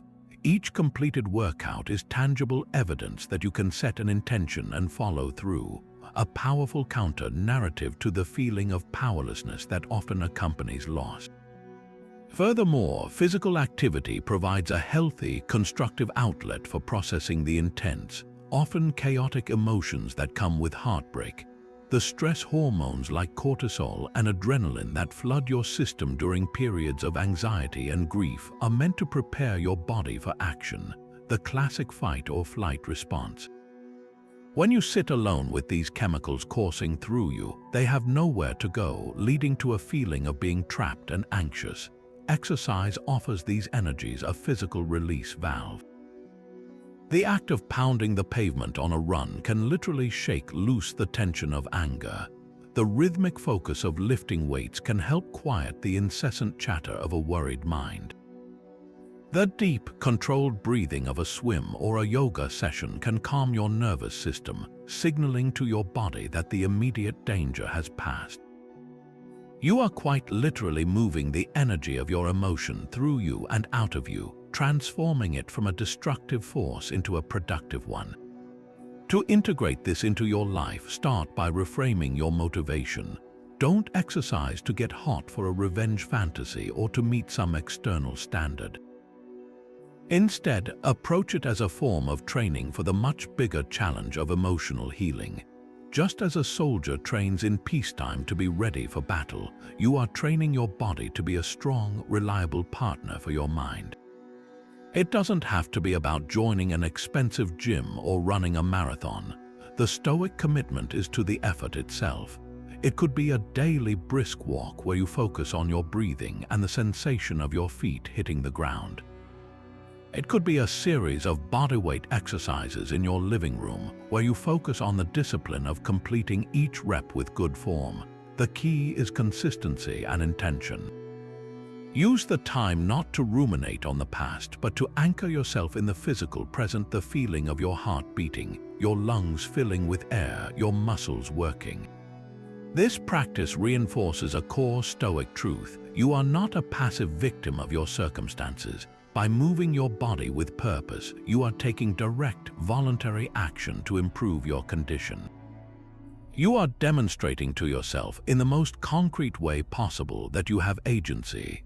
The post-workout feeling of accomplishment, the slight fatigue that speaks of effort well spent, creates a foundation of physical well-being that supports your mental and emotional recovery. A tired body that has been cared for often leads to a quieter, more peaceful mind. In strengthening the vessel, you are creating a more stable and resilient home for your spirit, one that is far better equipped to carry you through the challenges of rebuilding your life with grace and strength.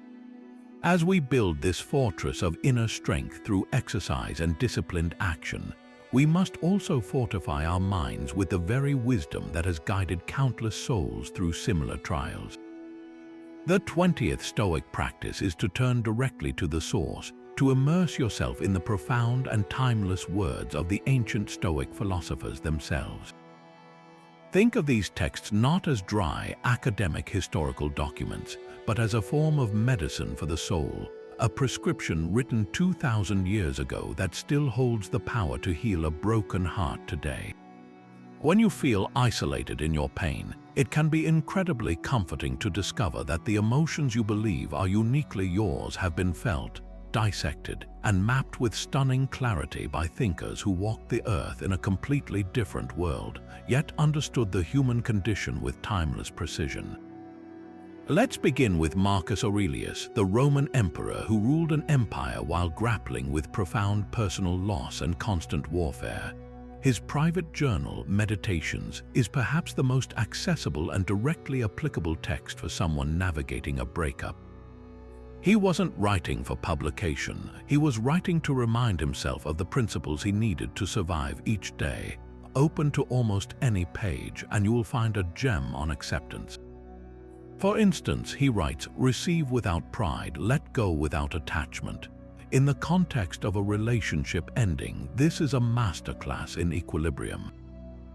You can receive the beautiful memories with gratitude without letting them distort into a fantasy of what should have been. And you can let go of the person and the future you envisioned without the corrosive attachment that chains you to the past.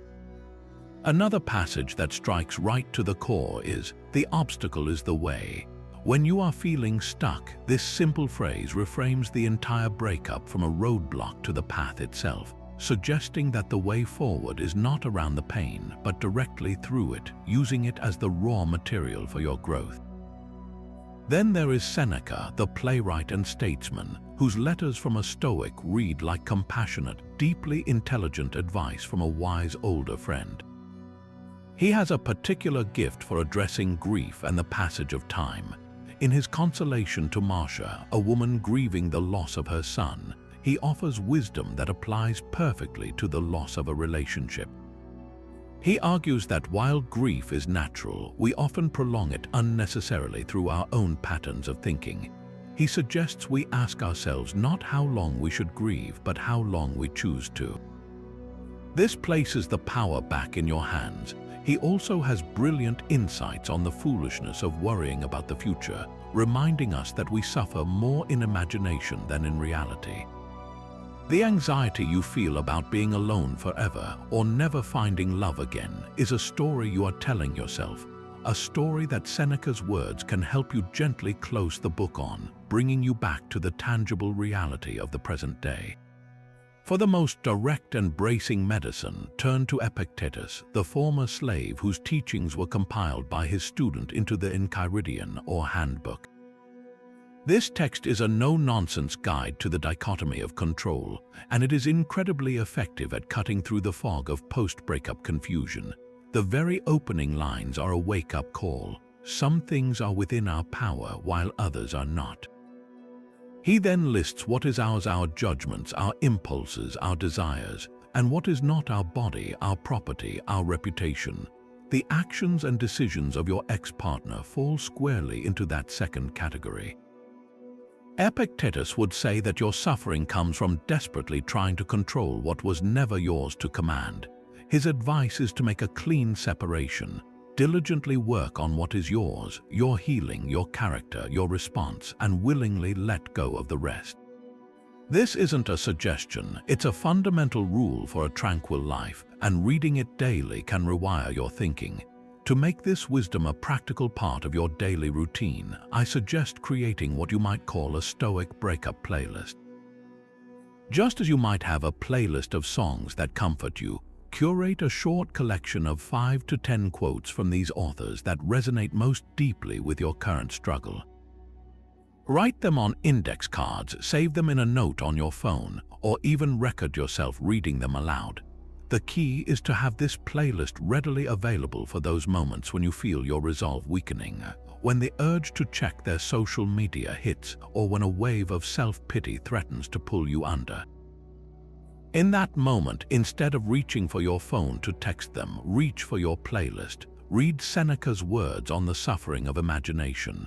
Read Marcus's reminder that the obstacle is the way. Let Epictetus's sharp logic slice through your emotional confusion. This act is a deliberate ritual of self-care, a conscious choice to seek wisdom over wallowing. These texts offer more than just advice. They offer companionship across the centuries, a powerful reminder that you are part of a long lineage of human beings who have faced heartbreak and not only endured, but emerged with deeper wisdom and stronger character. After fortifying yourself with the wisdom of the ancients, we arrive at a practice that may seem simple on the surface, but holds transformative power when applied with intention. This is the 21st Stoic way to stay grounded, the deliberate act of helping someone else. When you're drowning in the sea of your own grief, the natural, almost instinctual response is to turn inward. You curl up around the pain, examining it from every angle, replaying the memories, and essentially making your internal world the entire world. While self-reflection is vital, this intense inward focus can become a prison, amplifying your suffering by making it the sole object of your attention. The Stoic counter-move is a radical shift in perspective, to turn outward, to direct your energy and attention toward the well-being of another person. It is a strategic and compassionate way to break the hypnotic spell of your own rumination. The logic behind this is both psychological and deeply philosophical.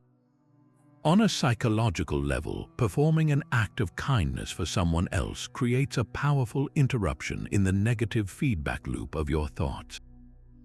When you are actively focused on solving a problem for a friend, listening deeply to their struggles, or volunteering your time for a cause, your brain simply doesn't have the capacity to simultaneously rehearse your own painful narrative. It's not about suppressing your feelings, it's about giving your overworked mind a much-needed vacation from itself. This healthy distraction provides a respite, a pocket of peace where you can experience yourself as something other than a person in pain. You get to be a problem solver, a comforter, a capable and valuable member of your community, even if only for a little while. This experience is a direct antidote to the feelings of powerlessness and isolation that so often accompany a breakup. Philosophically, this practice is the living embodiment of the Stoic ideal of sympatheia, the interconnectedness of all human beings. The Stoics believed that we are fundamentally social creatures, born for community, and that our highest good is found in contributing to the common welfare. Marcus Aurelius constantly reminded himself that what is good for the hive is good for the bee. When you help another person, you are not just performing a random act of charity, you are actively participating in the web of mutual support that holds society together. You are fulfilling your nature. This realization provides a profound sense of meaning that is completely independent of your romantic status. Your worth is no longer tied to being someone's partner, but to being a virtuous and contributing member of the human family. This is a source of satisfaction that cannot be taken away by any external event. So, what does this look like in the practical reality of your day-to-day life? The key is to start small and be specific. The goal is not to launch a massive charitable foundation overnight, but to look for micro opportunities to be of service. It could be as simple as seeing a friend post on social media about having a tough day and sending them a thoughtful, encouraging message instead of just scrolling past. It might mean offering to pick up groceries for an elderly neighbor, or volunteering for a 2-hour shift at a local animal shelter where the simple, unconditional affection of an animal can be incredibly healing. The act itself is less important than the intention behind it. You are consciously shifting your focus from what you have lost to what you can give.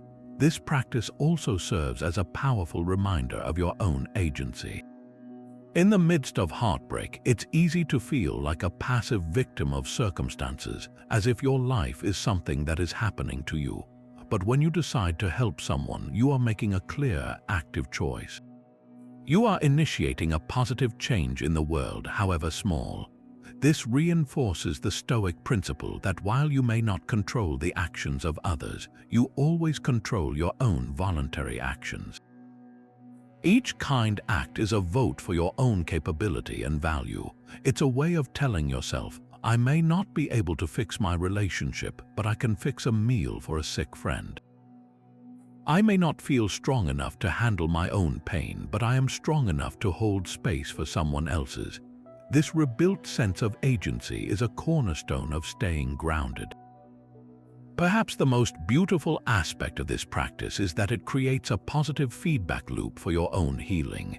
The good feeling that arises from helping another person, often called the helper's high, is not an illusion.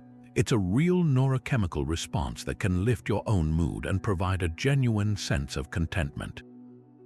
More importantly, it reconnects you to the world outside your own heartache. It reminds you that pain is a universal human experience, and that your capacity to alleviate it in others is a testament to your own resilience and empathy. By turning your attention outward, you are not abandoning your own healing journey. On the contrary, you are discovering that the path to healing your own heart often begins with extending a hand to someone else.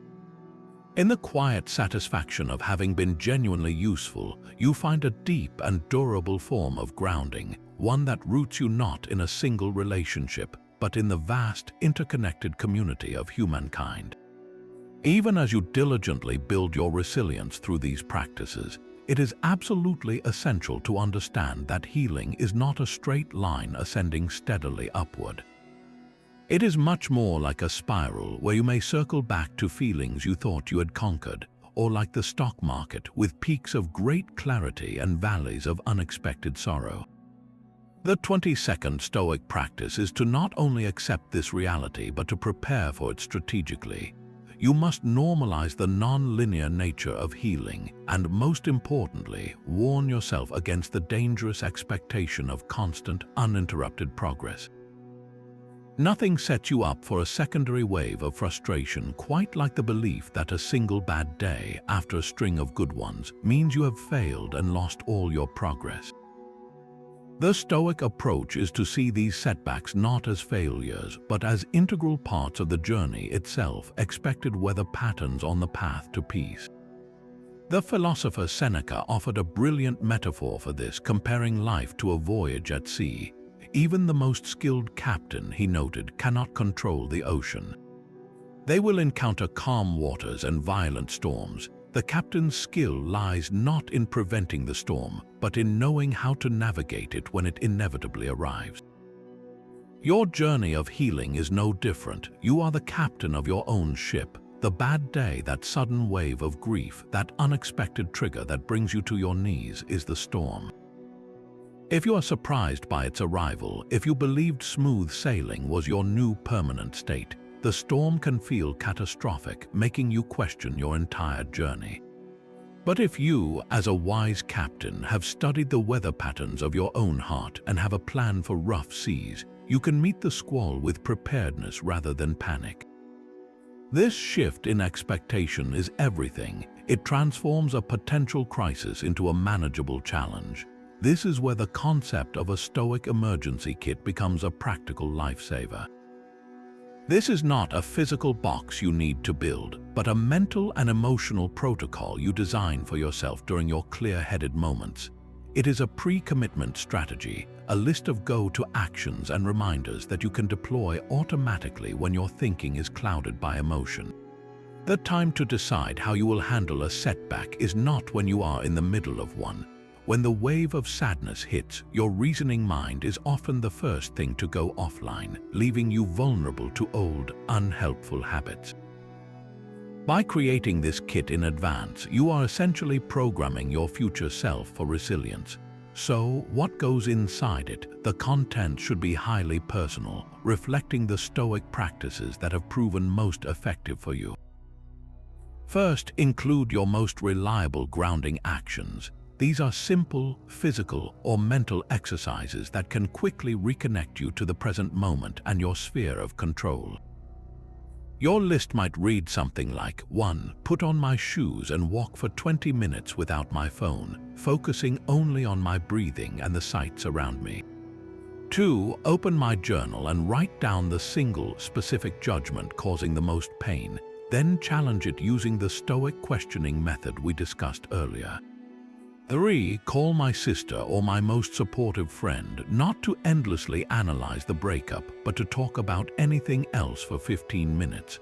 The power of this list is its specificity. Feel better is not an action. Go for a walk is. Having these concrete steps ready to go eliminates the paralysis of "what should I do?" and directs you immediately toward a healing action. Next, your kit should contain a few key philosophical reminders.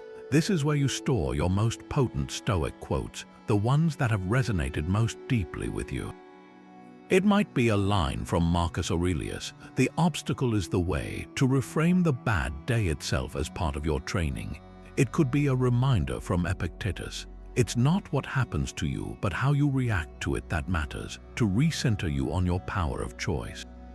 You might even include a personal note to yourself written on a good day that says, "Remember, you felt exactly this way 2 months ago and it passed. You survived it then and you will survive it now." This evidence of your own past resilience is incredibly powerful ammunition against the feeling that this time it will never end. The ultimate purpose of this preparation is to dismantle the all-or-nothing thinking that a bad day can provoke. Without this tool, a setback can feel like a total failure, convincing you that all your progress was an illusion. But with your Stoic emergency kit at the ready, you can change the narrative. You can say to yourself, a storm has arrived. This was always a possibility. I am not failing, I am being tested and I am prepared. You then open your kit and execute your plan. This simple act of taking a predetermined positive action restores a sense of agency amidst the feeling of powerlessness.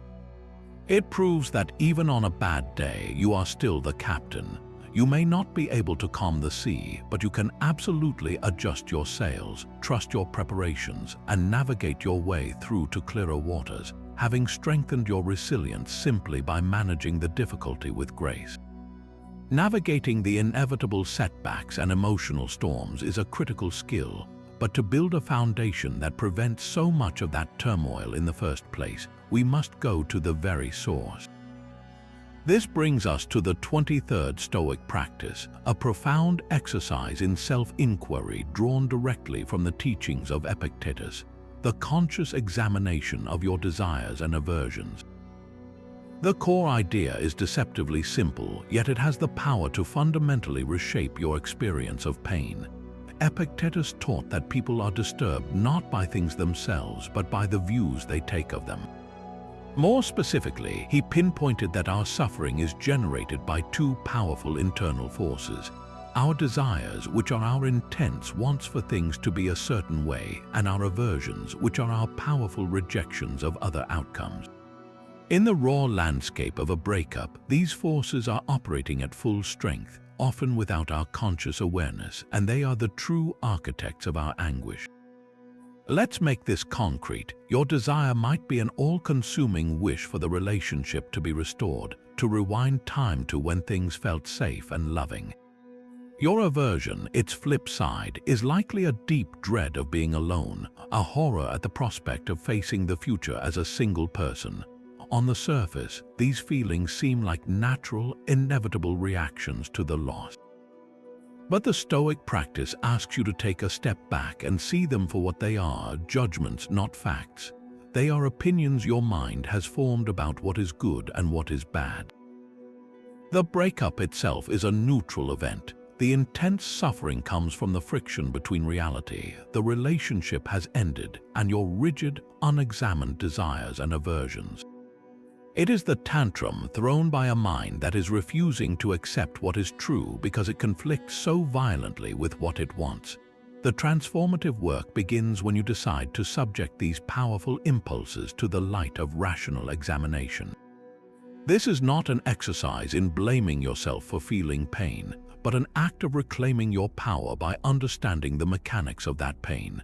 The most effective way to do this is with a pen and paper. Find a quiet moment and create 2 columns on a page. Title the first column My Desires and the second My Aversions. Now, with brutal honesty, list the specific desires and aversions that are currently causing you the most distress.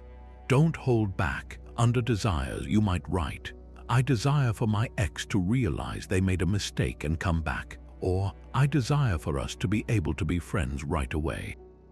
Under aversions, you might write, I have an aversion to attending social events alone, or I am averse to the feeling of loneliness that comes at night. Once these potent forces are externalized on the page, they lose some of their mysterious power over you. They become objects you can observe and analyze rather than storms you are helplessly caught inside.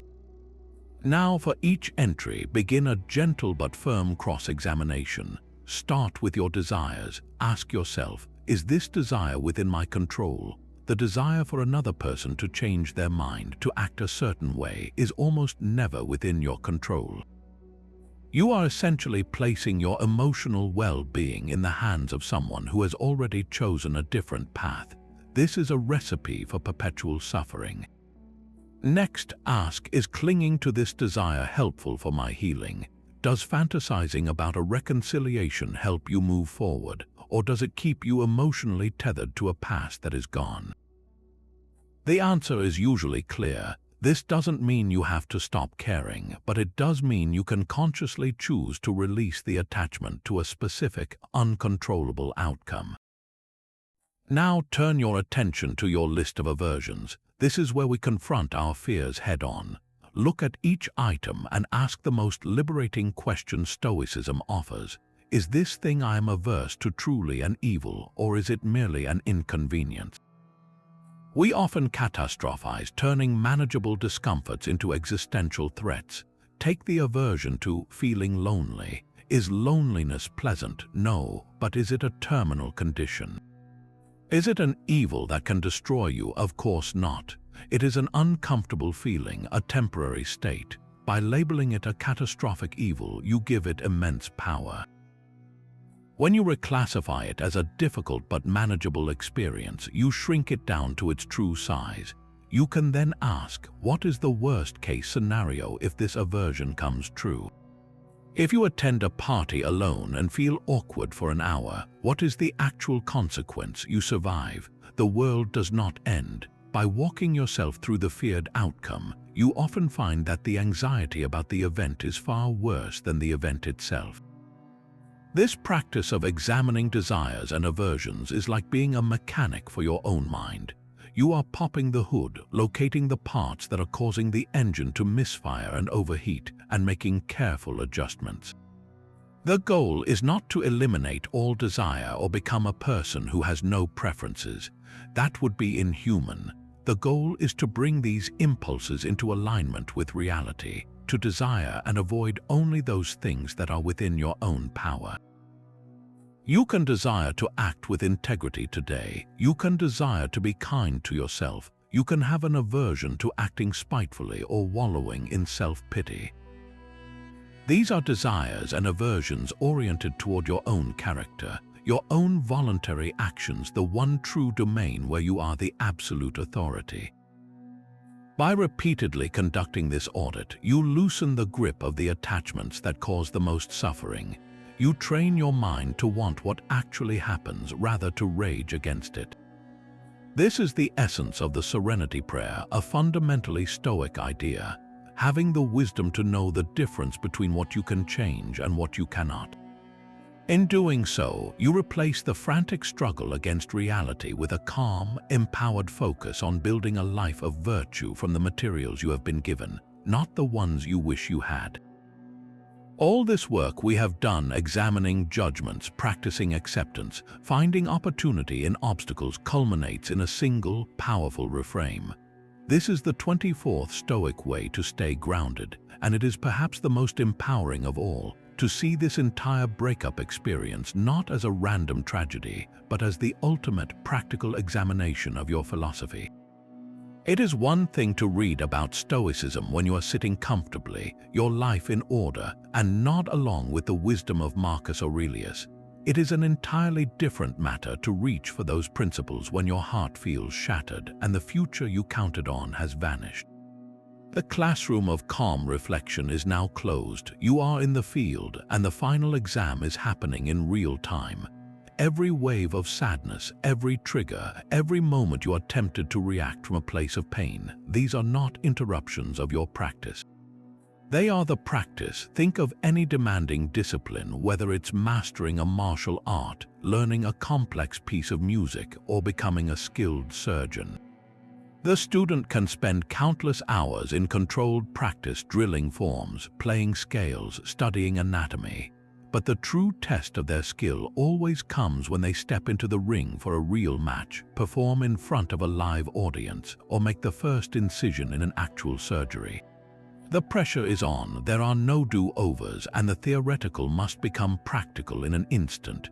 Your life, especially during a crisis, is no different. All the Stoic concepts we have discussed are your drills and your scales. The breakup is your live performance. It is the high-stakes environment where your understanding is stress-tested and your character is forged under fire.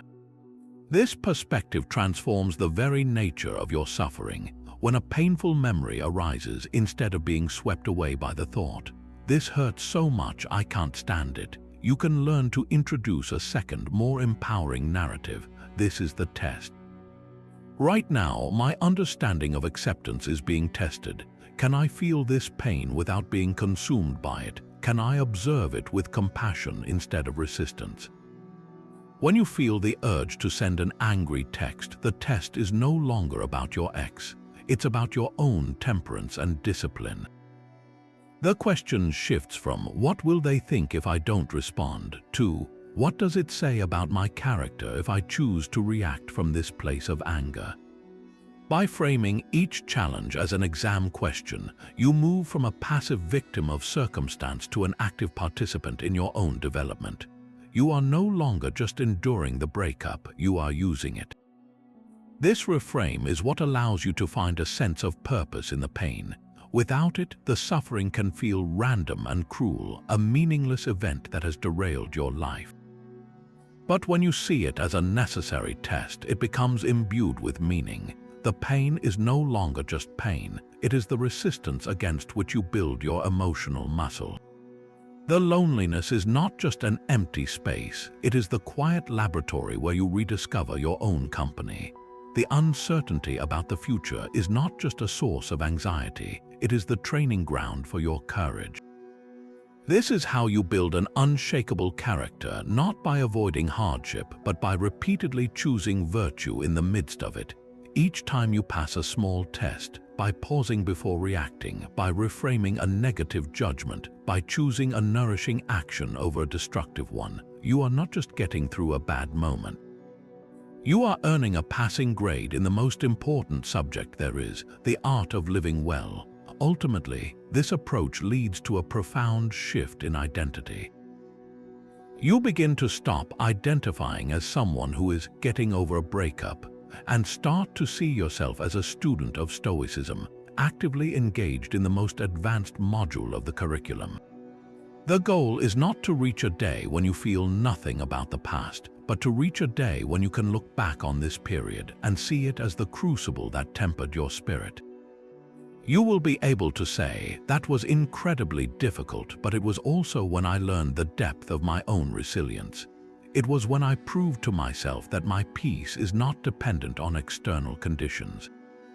The breakup, framed as a test, ceases to be a story of loss and becomes a foundational chapter in the story of your strength. It is the fire that does not destroy you, but instead hardens the steel of your character, leaving you more resilient, more compassionate, and more genuinely grounded than you ever could have been without the heat. And so we arrive at the final, culminating practice, the 25th Stoic way to stay grounded, which brings our entire journey full circle to the only reality any of us have ever truly possessed, the infinite value of the present moment. After exploring the complexities of control, character, and perspective, we end with the simplest and most profound truth of all. The past, with all its joys and sorrows, is a collection of memories, a story that has already been written and sealed away. The future, with all its hopes and fears, is a realm of pure imagination, a story that has not yet been drafted and is fundamentally unknowable. The frantic mental energy we expend replaying a final conversation or anxiously scripting a future of loneliness is an attempt to live in two places that do not exist, and in doing so, we commit the greatest theft from ourselves. We rob the only time that is real, the eternal and ever-flowing now. This is not a vague spiritual concept, it is a practical, tangible reality. The philosopher Seneca, in his essay on the shortness of life, makes a devastatingly clear point. He says we are often mistaken in believing that people have stolen our time, when in fact the person we should most often accuse is the one we see in the mirror. We do not lose our time, we give it away. We hand over precious hours and days to the ghosts of the past and the phantoms of the future, leaving nothing for the one moment we are actually alive. In the context of your breakup, every minute spent dissecting an old text message is a minute of your present life, a minute you could have spent feeling the warmth of the sun on your skin or listening to the sound of the rain, that you have voluntarily donated to a museum of pain that is already closed. The pain of the loss is real, but the additional suffering, the compounded agony, is created by this constant mental time travel away from the sanctuary of the present. The commitment, then, is to become a fierce guardian of your own attention, to treat each moment with the reverence it deserves because it is literally a piece of your life. This is the ultimate application of the dichotomy of control. You cannot control the past and you cannot control the future, but you have absolute sovereignty over where you place your attention in this very second.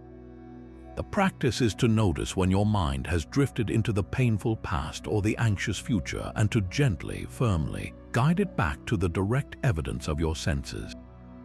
What can you see right now? What can you hear? What physical sensation can you feel? This is not an escape from your feelings. It is a deeper way to experience them. The sadness you feel in the present moment is a pure, manageable sensation. It is the story about the sadness, the why it's there and the what if it never leaves, that creates the overwhelming storm. To make this real, consider the profound value hidden in the most mundane activities. The simple act of sipping a morning coffee can become a profound Stoic exercise. Instead of drinking it mechanically while your mind churns over the breakup, you can choose to fully inhabit the experience, feel the warmth of the mug in your hands. Notice the rich aroma, taste the bitterness and the subtle sweetness on your tongue. For those 30 seconds, you are not a person grieving a loss, you are a person fully engaged in the act of drinking coffee. You are, in that moment, complete. The same is true for feeling the sun on your face during a walk, for focusing completely on the task of washing a single dish, for listening intently to the notes of a song without layering it with memories. In these tiny, reclaimed moments, you are not building a new life. You are discovering that your life has never stopped happening. it was only your attention that was absent. A life well lived is not a grand destination you arrive at after a series of achievements. It is a qualitative measure of how fully you have inhabited the string of present moments that constitute your existence. A life of regret is one where the present was consistently sacrificed to the past. A life of anxiety is one where the present was consistently pawned for the future. A grounded life, a tranquil life, is one where you take possession of your moments as they come. This is the final, unassailable freedom that no breakup, no external circumstance can ever take from you. They cannot reach into your mind and force you to abandon the now. They can create conditions of pain, but your ability to meet that pain with full presence, to experience it without the added narrative of resistance, is your birthright. By committing to this practice, you are not just getting through a difficult time, you are learning to live a richer, more authentic life, one well-lived moment at a time.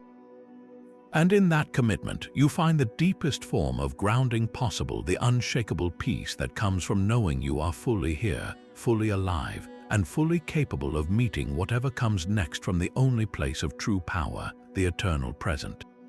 And so we reach the end of our journey through these 25 Stoic ways to stay grounded. But I want to be very clear about what this journey truly represents. The goal was never to teach you how to avoid the pain of a breakup, to build a wall so high that heartache cannot reach you. Such a goal would be both impossible and, in a strange way, inhuman. The purpose of this philosophy, the reason it has resonated for millennia, is to provide a radically different kind of shelter. Not one that shields you from the storm, but one that teaches you how to stand firm within it, to feel the full force of the rain and wind without being uprooted. This is about transformation, not avoidance. It is about using the very heat of your suffering to forge a stronger, more resilient version of yourself, one who understands that pain and wisdom often arrive in the same package.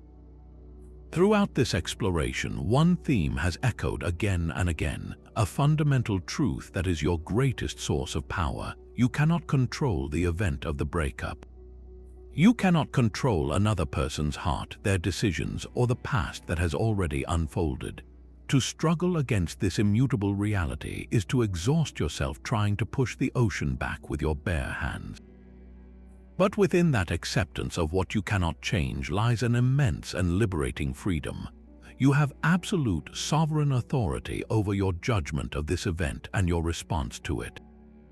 This is your sacred inner citadel. When you choose to see the obstacle as the way, when you examine your desires, when you anchor yourself in the present moment, you are not being passive. You are actively exercising the only form of control that ultimately matters, the command of your own character. This difficult time, as bewildering and painful as it feels, is not a detour from your life's path. It is the path. It is the rigorous training ground where the theoretical principles of strength, courage, and wisdom are put to the ultimate test. Every wave of grief you navigate with presence, every trigger you meet with a chosen response instead of a blind reaction, every small act of self-care you perform, these are not just steps toward getting over it. They are the moments where your character is being sculpted with greater depth and integrity than was possible during easier times. The breakup is the fire and you are the metal. The process is intense, but the result is a substance that is less brittle, more flexible, and infinitely more durable. Now, I know that 25 practices can feel like a lot. The most important step is not to attempt them all at once, which would be overwhelming, but to begin. So here is my call to action for you. Today, right now, look back over these ideas and choose just one or two that resonate most deeply with where you are in your journey. Perhaps it's the simple, powerful act of creating a gratitude list before bed, training your brain to notice the abundance that still surrounds you. Maybe it's the practice of the pause, of inserting a deep breath between a trigger and your reaction, reclaiming your agency in those heated moments. Or it could be the commitment to a daily walk, using physical motion to process emotional energy. Do not pressure yourself to master Stoicism in a day. This is a lifelong practice. Be patient and compassionate with yourself, celebrating the small victories: the day you didn't check their social media, the moment you reframed a negative judgment, the hour you spent fully immersed in a hobby. Remember, you are not broken. You are in the process of being remade. This chapter of your life, though painful, is forging you into a more grounded, more resilient, and more authentically whole human being. You are learning the profound art of relying on your own inner compass, and that is a skill that will serve you in every area of your life long after the heartache has softened. I would love to hear about your first steps. In the comments below, tell me which of these 25 Stoic ways resonated most with you. Was it the view from above meditation that gave you perspective? Was it the idea of loving your fate? Sharing your starting point can create a powerful sense of community and support. Thank you for allowing me to walk with you on this path. Remember, the goal is not to never feel the storm, but to learn how to dance in the rain. You have everything you need within you to not only survive this, but to emerge from it with a strength you never knew you possessed.